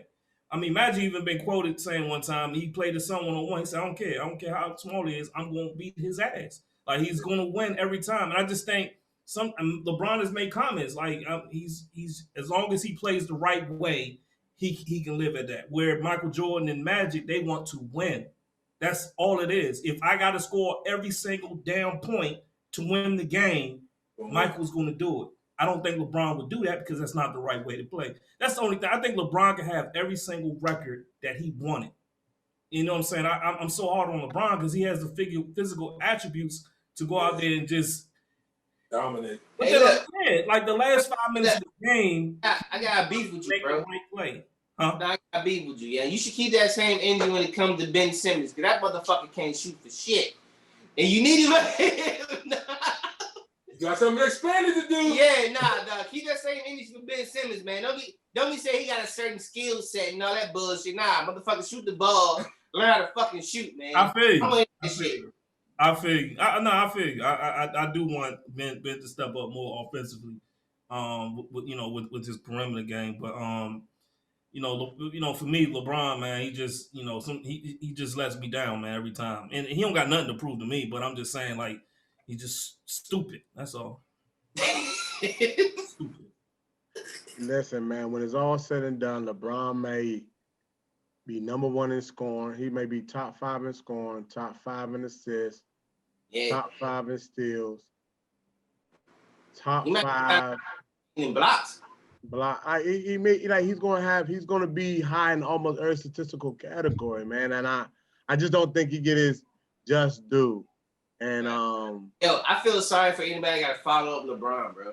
Yeah, and that's a good question. Like, that's a good question, E. Like, that's a good question, man. Like, who would be the face of the league right now? I got a good one. Can I please go first? Go ahead. Luka. Right now? I don't like Luka. He hates it. It doesn't matter, sir. I do not like Luka. But he's doing that 20. LeBron wasn't doing that 20, sir. He's like dirt. Like, I don't like Luka. I think Luka is. Listen, if you pull up stats from him at 20 and LeBron at 20, crazy. It's crazy, bro. It's crazy. I think Luka overrated, bro. You gotta pull it up. What he's doing now at 20, LeBron wasn't even doing, bro. I'm sorry. I think he overrated, bro. I don't like Luka. Have you seen? Okay. I watch Luka. I just think like his 3-ball is not really that good. You know what I'm saying? He and maybe it's his beef with, and maybe it's the tug of war with, Rick Carlisle, the coach. You know what I'm saying? Because he wants a certain way of the game to be played, and Luka wants to play the game a certain way. You know what I'm saying? He wants to speed it up. And Rick but Jay, is that Rick Carlisle? No, it's not Rick Carlisle. It's isn't Rick Carlisle? That's the coach. Bruh, look, just look at his stats though, bruh. I had to really break down because I've been watching him play. I had to really break down his stats, bruh. What he's doing now, it's insane, yeah. Nobody has really done quietly. I would take a lot of young players over Luka, like a lot of young players. Okay. We'll take a lot of young players over Luka. I hate Luka. I think Luka is overrated, man. Okay. Like, I like Luka, man. But if I got to pick one, man, I just like him, man. I like the team. I like where he's headed, and I like he's fit. Even though it's a small sample size, but I gotta go LaMelo Ball, man. I just like watching the kid play, bro. Yeah. Like he just has it. You know how some people just got it. Like he just got it, bro. Yeah, I like he's fearless. Yeah, I like. Yeah, so now, man, I like LaMelo, man. I was gonna pick Zion, but after watching them play, me and James watched the game last Sunday, right, when they played the Celtics. He's grandmama. This motherfucker, the motherfucker just goes left the whole time. No, he didn't even attempt to even go right, dog. He just goes left. He didn't have to. He didn't. But he did put Tristan Thompson in the basket. Who baby is that? Somebody get that kid out the street. You know what I'm saying? But since we talk about young players, man, I'm gonna start with you, A, because you're a Luka fan, with whatever. Well, give me 3 of your top young players in the NBA right now, man. No, I'm gonna give you my starting 5, bro. I'm gonna do you. Starting 5, baby. We can do starting 5 with the young players. So I got Trae Young. That's my 1. Okay. I got Bradley Beal coming as my strong 2. I got Luka as my 3. I got Jason Tatum as my 4. And I got Joel as my 5. That's a tough journey. Okay. Go ahead, E. I got LaMelo Ball in my 1. Trash. That's how I was playing. LaMelo Ball in my 1. And then the 2, man, I gotta go Ja Morant. I love Ja. Yeah, I love Ja Morant, man. Then 3, I'm gonna have to go Jaylen Brown. Jaylen Brown's tough. I like Jaylen Brown. 4 is, even though he can only go left, I'm going with Zion Williams because he's still a dog at the end of the day. He's still a dog. Anybody that can go one direction and still get 40 is ridiculous, yeah. And then for center, man, I gotta go with Wiseman. I like Wiseman, bro. Okay, that's a good. I like it. Kenny, what about you, Kenny? Mine's different. I'm not gonna go with the 1, 2, 3, 4, 5. I'm just gonna go with a 5. And okay, that's fine. No problem. Fair enough. I got Ben Simmons and Joel Embiid, of course, but then because of the way they play. But then I got Jason Tatum. I got Jamal Murray and John Morant. Okay. That's tough. All right. I'm gonna go Ja my 1. You know what? I'm gonna give my man some love, man. I'm going Devin Booker at the 2. Oh. I'm going Devin Booker at the 2. Jason Tatum at the 3. Jason Tatum at the 3. All right. Who am I 4? I'm gonna go small ball. I'm gonna put Brandon Ingram at the 4. Okay. Ooh, he's an Ingram fan. Yeah. That's tough. I'm gonna put Brandon Ingram at the 4. That's gonna be my 4. And I'm gonna go Joker at the 5. Hey, bro, you know what's funny though, bro? You can tell we play ball, bro. When you started to say 1, 2, 3, it's like it's etched in our brain to break down position by position. That's scary, bro. This is like 1, 2, 3. It's like it's etched into our brain. Yeah, it is. Like, you know what I mean? That's crazy. Yeah, so that's my 5. I like that. I'm gonna tell you this too, man. I ain't gonna lie. Kyrie has changed my mind about him. Because at one time, because I felt like Kyrie wasn't top 5 point guard for a minute. Nah, yeah. But is he a point guard? I was about to say, is he a point guard? Is he a point guard master right now? He's an 8. Point guard though, Jay. Okay, you're right. I can go with that. Then we got what the next week I think the All-Star game, man. That's before we move on to the next one. I want to do who y'all think was the biggest snub of the All-Star game. Y'all seen everybody who got drafted and everybody was a reserve. Nah, I ain't even see who missed it. Bro, I ain't gonna lie, bro. Yeah, I have totally not been to the All-Star. Like, I don't even know. Like it's bad. I'm gonna look it up, but I'm gonna run down. We know the East. It was. I want to say. I mean, how are they doing it? Like, are they doing it? With one player gets to pick. Yeah, no. They're doing East versus West, but the captain is LeBron and KD. But KD hurt. Yeah, okay. KD. Yeah, but they're doing East versus West now. They doing. Oh, okay. But yeah, I would say, like, to me, the guy who got snubbed, Tobias Harris, I think he had a hell of a first half of the season for us. And then also, does he play for the Sixers, sir? All right. So this the East. This the East. KD, Giannis, Bradley, Joel, and Kyrie, they the starters. You got Jason Tatum, Jaylen Brown, James Harden, Zach LaVine, Julius Randle, Ben Simmons, Nikola Vucevic, and because KD got hurt, they put the Sabonis on there from Indiana. But he wasn't on the team at first. Yeah, he wasn't at first. Yeah, I did hear that. Hey, then you got LeBron, Steph Curry. When you read off the West, Devin Booker got snubbed, but he got in because somebody got hurt. Yeah, AD. Yeah. So Oh, you had wow. LeBron, Steph Curry, Luka, Joker, Kawhi. You had AD, PG, Rudy Gobert, Dame Lillard, Donovan Mitchell, Chris Paul, Zion Williamson, and Devin Booker replaced AD. So Yeah. who do you think got snubbed? Besides, I mean, Dame Lillard. Dame Lillard Yeah, was he in there. said Dame was in there. yeah, Dame I on don't there. think anybody. I don't think nobody got I snubbed. Yeah. couldn't. I mean, who'd you call? I couldn't. Yeah, for both sides. I don't think. Listen, Rudy Gobert. I just don't see it. Like, But who else? They never won in the West though. Yeah, but who else? no. So I get it. But who else? Only person I see that should have made it, of course, Devin Booker. I think Sabonis should have made it, but I think Brandon Ingram should have got a nod, man. He's playing ball, man. But I get But he's not. the way It's kind of hard to play him. Like I think it breaks down to play and it breaks records. down to personality. I think it's their records, though. Zion He's gonna have a personality, is bro. the bigger name, man. Right, but I think it's the records too, though. Yeah, I mean, like Ingram is so quiet. He just. Zion has a bigger name. Yeah. I mean, at the end of the day, it's awesome. You know, it's politics too. Yeah. Of course. So who gonna sell tickets? Brandon Ingram or Zion Williams? Easy. Zion gonna sell tickets all day, every day. Right. Like, you know they what I got mean? him out quick. They trying to get Zion. They trying to put Zion in the dunk contest. Huh? They trying to get Zion to participate in the dunk contest. He don't need to, bro. If his knees only can take so much, bro. That's what they saying. Let's be honest. Hey, that's the conversation we don't talk about here. That man my knee, bro. It's like, you see that man walk, bro? Yeah. So Yeah. before we move on, man, last question since we talking about the NBA, man. Is it championship or bust for the Nets? No. Why the hell not?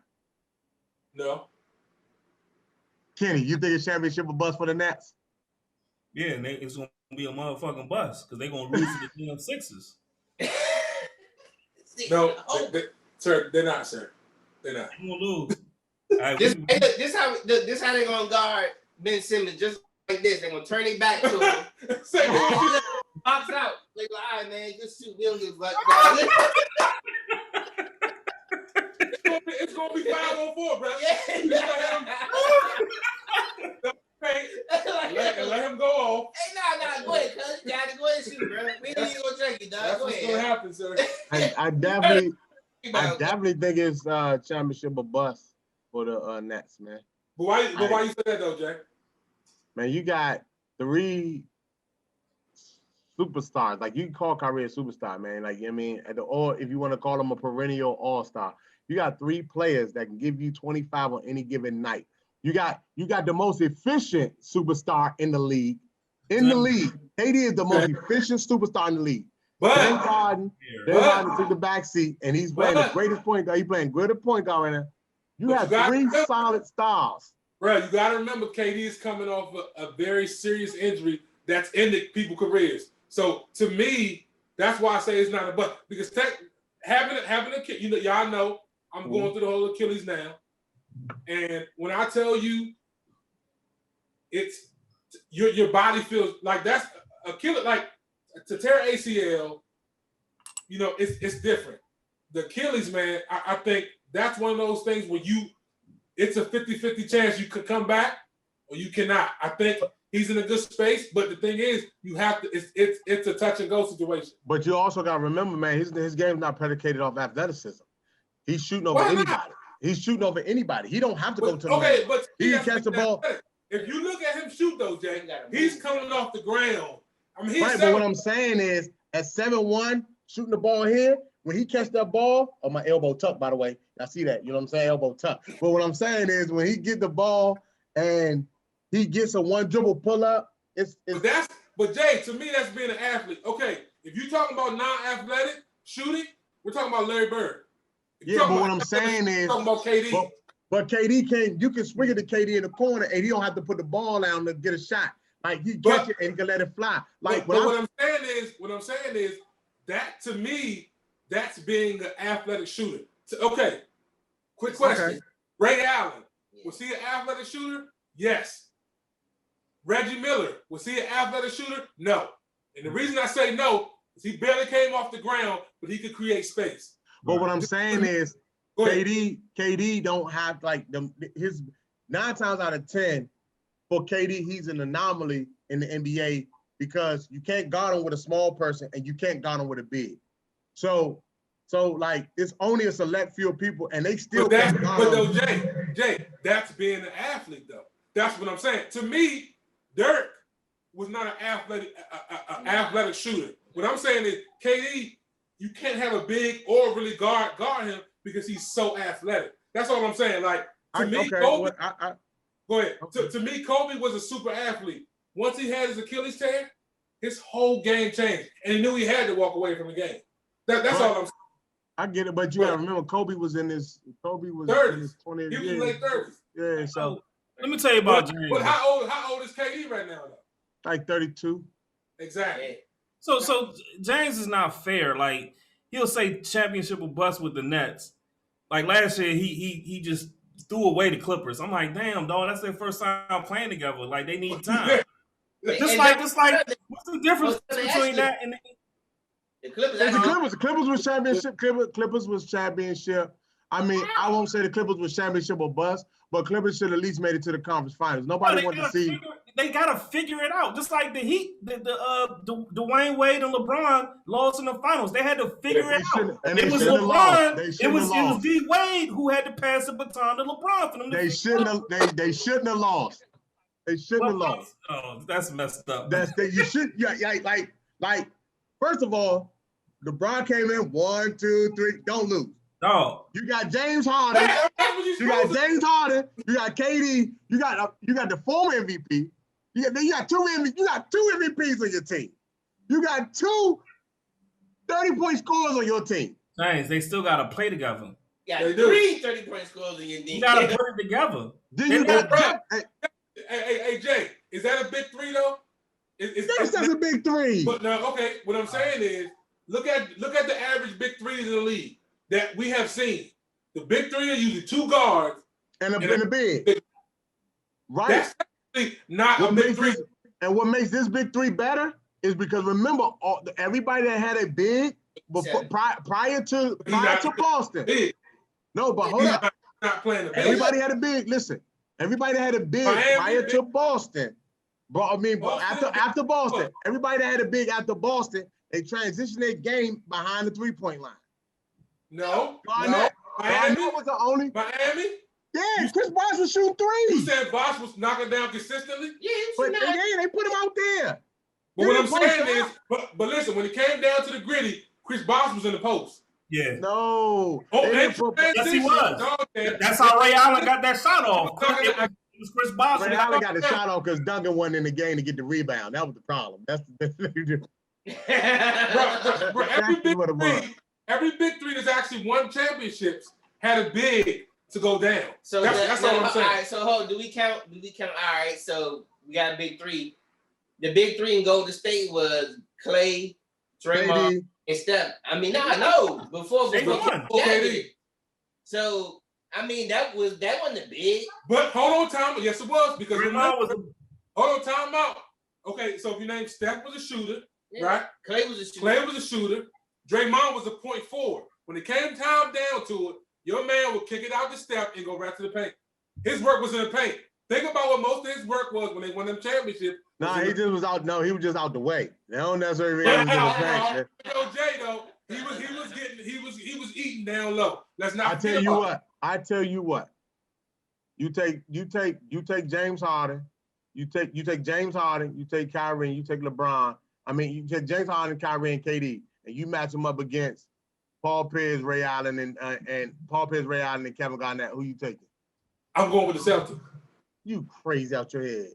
I'm going with the Celtics all day long. Out your head, man. Oh, because the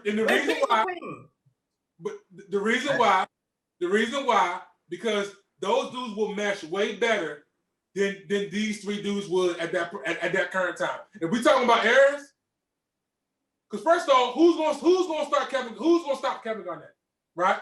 Who gonna stop KD? Kevin Garnett can check KD out there. So KD can't check Kevin Garnett out there. They cancel out. Okay. Who's gonna stop Ray Allen? Ray Allen can't stop Kyrie. Who gonna stop Harden?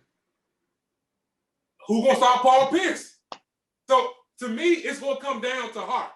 And those three dudes are technically gonna punk those three dudes and win the championship, bro. They're gonna punk them. Because to me, it's about heart at that point. They're gonna punk them. Everybody's counting. If you're talking about we scoring, if everybody's scoring 30, this is gonna come down to who has enough heart to win All the game. three of those guys, Harden, Kyrie, and KD, are emotional. All three of them. Okay. Listen, I give you that. Hey, look, we're not I gonna. can see. Oh, Kevin Garnett's emotional too, but he a dog. Hey, nah, But when we playing basketball, when we in the gym, it ain't no crowd, no media. They're emotional to the media. When they step in between those lines. Hey, but I'm gonna tell you what we're not gonna do. We're not gonna act like Ray Allen couldn't check the goddamn box, bro. Like Ray Allen couldn't check nobody. Don't get it twisted. That's Well, why Kyrie ain't checking nobody either. That's why him and Rondo used to be beefing because fucking Ray Allen wasn't checking no goddamn. Bro, we see. Hold on a second, bro, Laker fan. Hold on a second. It was like Ray Allen who was guarding Kobe in the finals when they beat y'all. No, he wasn't. Hey, Kevin, you a smart man, brother. No, he wasn't. Ray Allen was. You a smart man, bro. Hey. They double team Kobe. He wasn't goddamn Ray Allen by himself. Hey, He was Kobe stopper, bro. Yeah. Fucking Ruben Patterson. Ruben Patterson. Yeah, Ruben Patterson. Hey. Man. Get the hell out of here, man. hey, man. Ray Allen was a Kobe stopper. Yeah, all And a right. Snoopy stopper. Yeah, all right. Hey, but Jay, I said it comes down to at that point, if everybody's canceling each other out, it comes down to hard at that point. I just don't think those three dudes have enough heart to beat those three dudes from the Celtics, man. Them dudes just they was about it, bro. And we know I can go with that. Listen, hey, you play basketball, man. You played on the collegiate level, you know what I'm saying? Like, you know what I mean? You did, you know what I mean? So I can go with what you're saying. I respect your basketball IQ. You know what I mean? I play with you. I watch you play, so I respect, and I know you're a dog. I've seen it. You know what I'm saying? Ask Travis Garrison. I've seen it. don't call our names now. I've seen it. You know who that was? I know he's gonna say That was Jordan Collins. Oh no, that was Jordan Collins. It wasn't Travis Garrison. Both of them, but we ain't gonna talk about it because I think I still got to take one, but you know. But shout out to both of them dudes, man. The dudes playing overseas, lower league. Yeah, so shout out to both of them, but they still got dunked on. My brothers. Yeah, Jordan Collins, yeah, you dunked on it real bad. That was bad, yeah. I had to give you. I want to give you your flowers while you here. No, we good. Hey, we good. Hey, But I respect the dudes, the athletes, man. Like, cause you won't get dunked on, bro. Cause I got dunked on before, and so I definitely. Yeah. Shout out to Stoudemire. Yeah, shout out to Amari Stoudemire. Shout out to Amari Stoudemire. And shout out to Big Nose Mo. It was there, got you in practice. So, Shout out to Jerry Jack too, man. yeah. I'm serious, man. One of the best point guards to come out. Oh no, without a doubt. Shout out to Jerry Jack, man. Jerry Jack, he always been good, man. He always been good. First of all, that's my guy. You know I knew Jerry Jack was going to the league? Because he was rocking a ball head in middle school. He was rocking a ball head in elementary school, dog. Yeah. The same dude. Yeah, we was fast. The Fast Five was fans though. You know what I'm saying? Yeah, he had the ball head in middle school, man. LBA, he had the ball head, man. And when he didn't go to friendly, I knew what it was. So he league bound. Hey, I know I'm kind of going back, but shout out to Sam Young, man. He has his own black business. He helped build your credit, man. Cool. Man. So shout out to him. I know after his basketball career, has taken him to different heights. Now he has his own credit builder service, man. He's helping out. The black community really focus on credit as well. So shout out to him as well. And before we move on to the last round, man, and we can move on after this, man, since we talking going way back, man. Shout out to Cortez Stink Davis, man. Rest in peace, man. Rest in peace to the guy, man.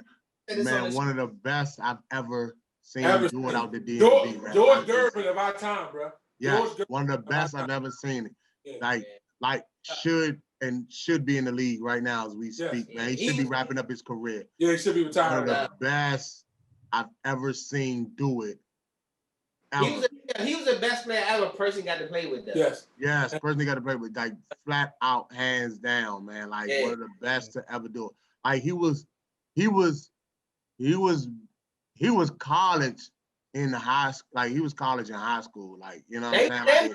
He was damn near pro in high school though. Yeah, like the shit he could do, and not just even having. And this was a time where we wasn't. It was happy. Yeah, and this was a time where we wasn't going to trainers and doing all that shit, man. We was just playing for the love of the game, man.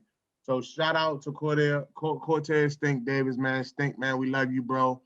Rest in peace to you, man. And you know, just want to make sure he got his flowers, man. So shout out to him, man. Nah, dog. When I was illustrated though, that joint blew my mind. I was like, dog, I'm playing with this guy, dog. I thought that was the craziest thing ever, bro. Yeah, man. Yes, man. And now, and hey, look, man, I'm glad. Another dude, man. I'm glad Delonte West, man, he doing better. Yeah, getting himself together. Yeah, shout out to Delonte West too, man. But no, this how I knew he was different though. I remember playing against him. We played him in the fall league, and we played against bro. When I say I locked this bam up and he still made the shots, like it wasn't like he wasn't going past me or nothing. Yeah. No, I was like, oh, this is different. Yeah. But to see somebody like Stink 6'5", man, and just be able to handle the rock. Stink was 6'7", bro. Yeah, like to handle the rock through the legs, reverse layup. I mean, at that time, Carmelo Anthony, bro. Man, when we played Carmelo, Carmelo, bro. Yeah, at Townsend Catholic. Yes, sir. Yeah, I remember that, man. I remember that just like it was yesterday, bro. Yeah, man. So moving on to round 3, before Kenny asks us about the third round, we always do a last call, man. And another brother I definitely want to shout out since we're taking it back, man. Everybody hold your glass up. My man, Big Pit, man, JR, man. You know, rest in peace to our guy, man. You know, I talk about him a lot on every show this year, and I'm keeping this show. I'm keeping his legacy alive as much as I can, and any chance I get.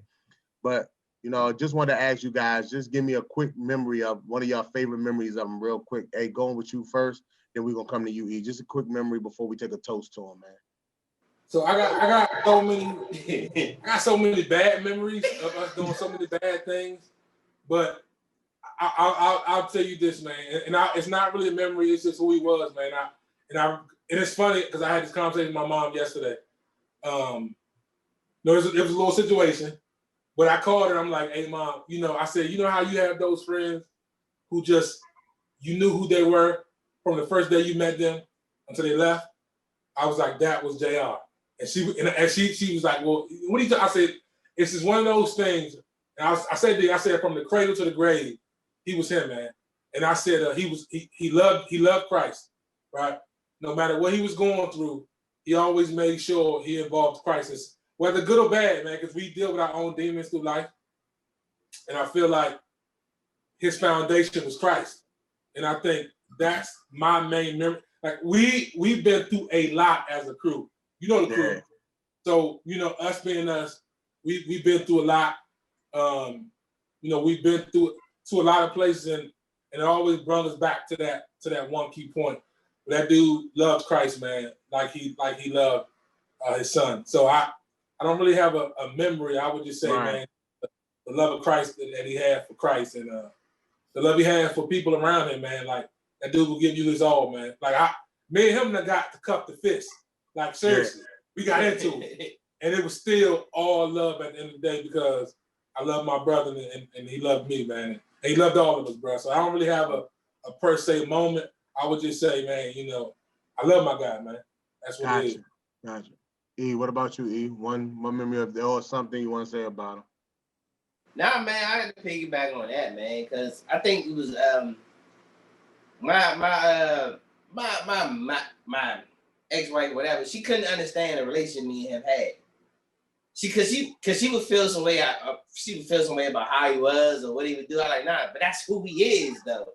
Like you gotta understand. Like I'm fine with it because I know him.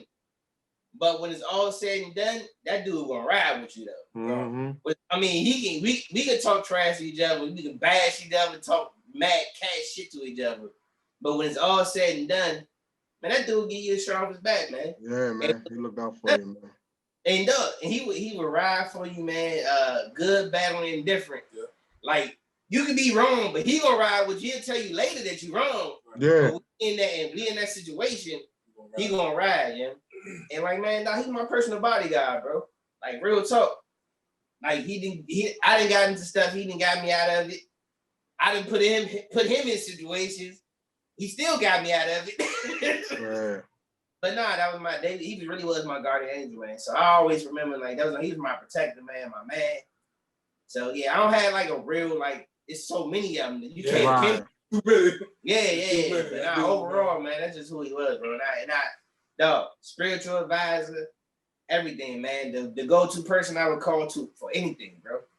Like, it's weird. Like, any kind of major event that would happen, I call him, and we talk it out. Every conversation was a podcast, because every conversation was 35 to an hour long. Had to be, right. Yeah. So now that's what it is, man. I don't got no one joint though. All right, man. Well, shout out to Pit, man. Toast to Pit, man. You know what I mean? Toast to Pit, aka JR, man. We love you, bro. Love you, bro. Love you. Rest easy. Kenny, what's that last call, man? Time to wrap this thing up, man. I think we had a great time on the show, man. So let's go and wrap this thing up, man. Last call. Let's discuss what everybody's looking forward to in 2021, man. I know 2020 was a year, a challenging year. Definitely tested my faith. But what is everyone looking forward to in 2021? And I'll start with you, A. I'm just looking for more blessings, man. I think we've been through so much as in the world, as a community, man. I'm really just looking forward to just having that release point, man. I think, especially as Black men, in the day and age we're in, we don't really harp on depression and mental health issues, but we are going through it right now, man. And I mean, outside of this, everybody has their own situation they're going through. But I think mental health is a large thing in our community that we just don't talk about. And because especially as Black men, we're taught to deal with it. Don't talk about it, deal with it, don't cry, and move on. But I think through this pandemic, us losing so many brothers, losing so many family members, man. Like it's okay to cry, bro. It's okay to call. Me and E called me like, yo, look, bro, I'm going through it, bro. I call E like, we rapping, bro. Like, and it's because you gotta have these people to lean on. And I appreciate you, brother, Jay. Just at this moment we need it. Sometimes I can't call my pops or my moms. I need to call one of my brothers. You know what I'm saying? Just kind of just discuss, hey, bro, this is what I'm going through. Even if you don't say nothing, but I got your back, bro. We good.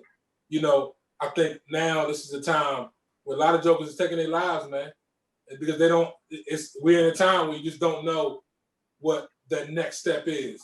Yeah. And I think that's what they want us to do, man.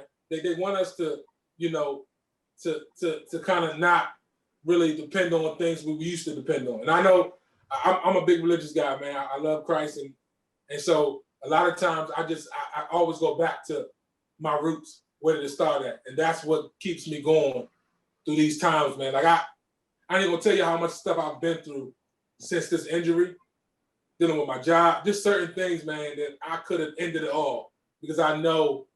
But the thing I know is I know that there's a ending to this tunnel.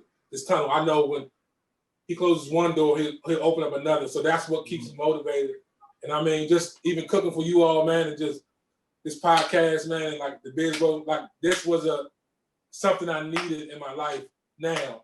And I appreciate E, I appreciate y'all, man, and giving me the platform and kind of just saying, hey, we're going to get through this all together, man. Like I said, losing Pitt was tough, man, but it taught us we need to really focus on health and focus on everything that can keep us here. And I think that's, I think when Pitt passing was just him showing us, hey, look, fellas, I'm your example. Do what y'all supposed to do, man. Right. And when I looked at him in that casket, bro, it was like a vision that went past. It was almost like he was talking to me. He was like, look, I'm y'all example, man. I've been y'all example. I'm gone and I'm on to my next destination. But while I'm not here, I need y'all to survive, man, and move and thrive. So that's my whole take from 2020. Gotcha. What you looking forward to in 2021, bro? I know big back on age, you said the same thing, but I was about to say, but nah, man, 2020 made me more fearless than everything, bro. Like, you don't be scared of a lot no more, bro. Yeah. Cause I like dealing with Pitt and his situation and everything, man. It was like, yeah, you can do but so much in life, bro. And ultimately, we get so afraid of dying, yeah, that we never live sometimes, bro. Yeah. And we don't do what we was thinking we wanted to do. When we were thinking, I wanted to do this, but I need this to get this. But I want to do this, but this got to be right. Nah, man, fuck it, just do that shit, bro. You don't know what time is going. You just got to go do it. And man, that's God was sometimes my pops there too. Yeah, straight up. Man, my pop, man, he that nigga was balled to the wall, bro. Yes, sir. Like, Lord, hey, look, hey, Lord, man, I questioned some of this shit, but hey, he was him. He was him, but he lived. He thought everything he wanted to do, he would do it, and not overthink it. This is what I'm gonna do, and that's why I do what I do. Cause no, like when anything I do, man, like I don't think about it so much. I'm like, damn, I want to do this. Hey, man, what y'all think about this? Let's do this, Johnny, and let's go and do it. Let's do it. Cause like to live, dog, you have to dream, bro. If you stop dreaming, you done. It's a wrap. Stop dreaming, stop living. Dog, it's a wrap. Think about us, yo. Like we had the audacity to think somebody want to listen to us. Yeah, it's crazy. But dog, I think about this, man. Like think about me and Grace having the audacity to think that somebody want to hear us talk shit and see what happened, how far it spawned from, dog. Like we on y'all podcast, dog, because we had the audacity to think about us talking shit to each other, bro. And seeing where it went, and just seeing like the fucking YouTube shit, and fucking seeing shout out to my man Sim, man, from the Knicks podcast, yo, like dog, all this stuff comes from seeing examples and seeing other people do it.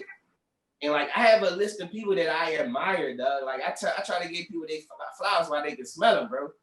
And I admire everybody, dog. I admire all y'all, man. Like even with y'all, man, like y'all inspired me to do some shit that's different, yeah, and try different things, man. So dog, like 2020 just made me go harder. I'm fearless, like, bro. I went through 3 things in 2020 that was fucking insane, bro. I had to trifecta. Yeah.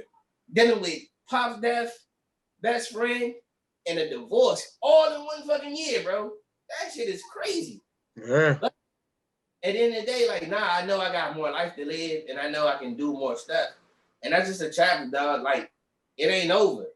Like, it's all about what you have your mindset of what's your end game, though. Yeah. The book ain't over, dog. We still writing chapters in the book, so the book ain't over. So don't get so hung up where you at now. Don't get hung up your current situation and where you at now, dog. You can get out of it. You can thrive. You can move on, dog. You just gotta focus on the future, dog. Look, don't look past and just focus on the future. Learn from those situations, but focus on the future, man. Because I mean, y'all know my situation, dog. It was one time I didn't work for like almost 3 years, bro. Right. You know. Yeah, I remember that. I know. That shit. No, I ain't worked for like 3 years, bro. That's why to this day I don't ask people what you do for a living, because that's none of my business. You make the money, do what you do. Because I feel like when people ask that shit, it's like trying to be nosy, or probably when you ask that, it's automatically you want to judge. So what you do for a living? That's none of my business, bro. You getting money, you live in the house you did, and you doing what you do. That's none of my business, bro.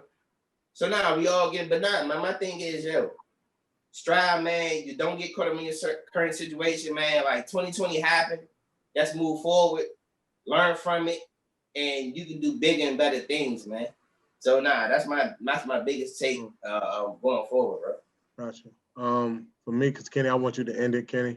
But for me, man, a couple of things, man. Just hearing you guys talk about 2020 and things like that. I went through some things myself. Of course, we all lost a best friend. I really don't speak too much about it, but I did have COVID, you know what I mean? Things like that, you know what I mean? So we don't want to talk about it because I'm not looking for any pity for it or like the all damn type feeling about it because I got through it, you know what I mean?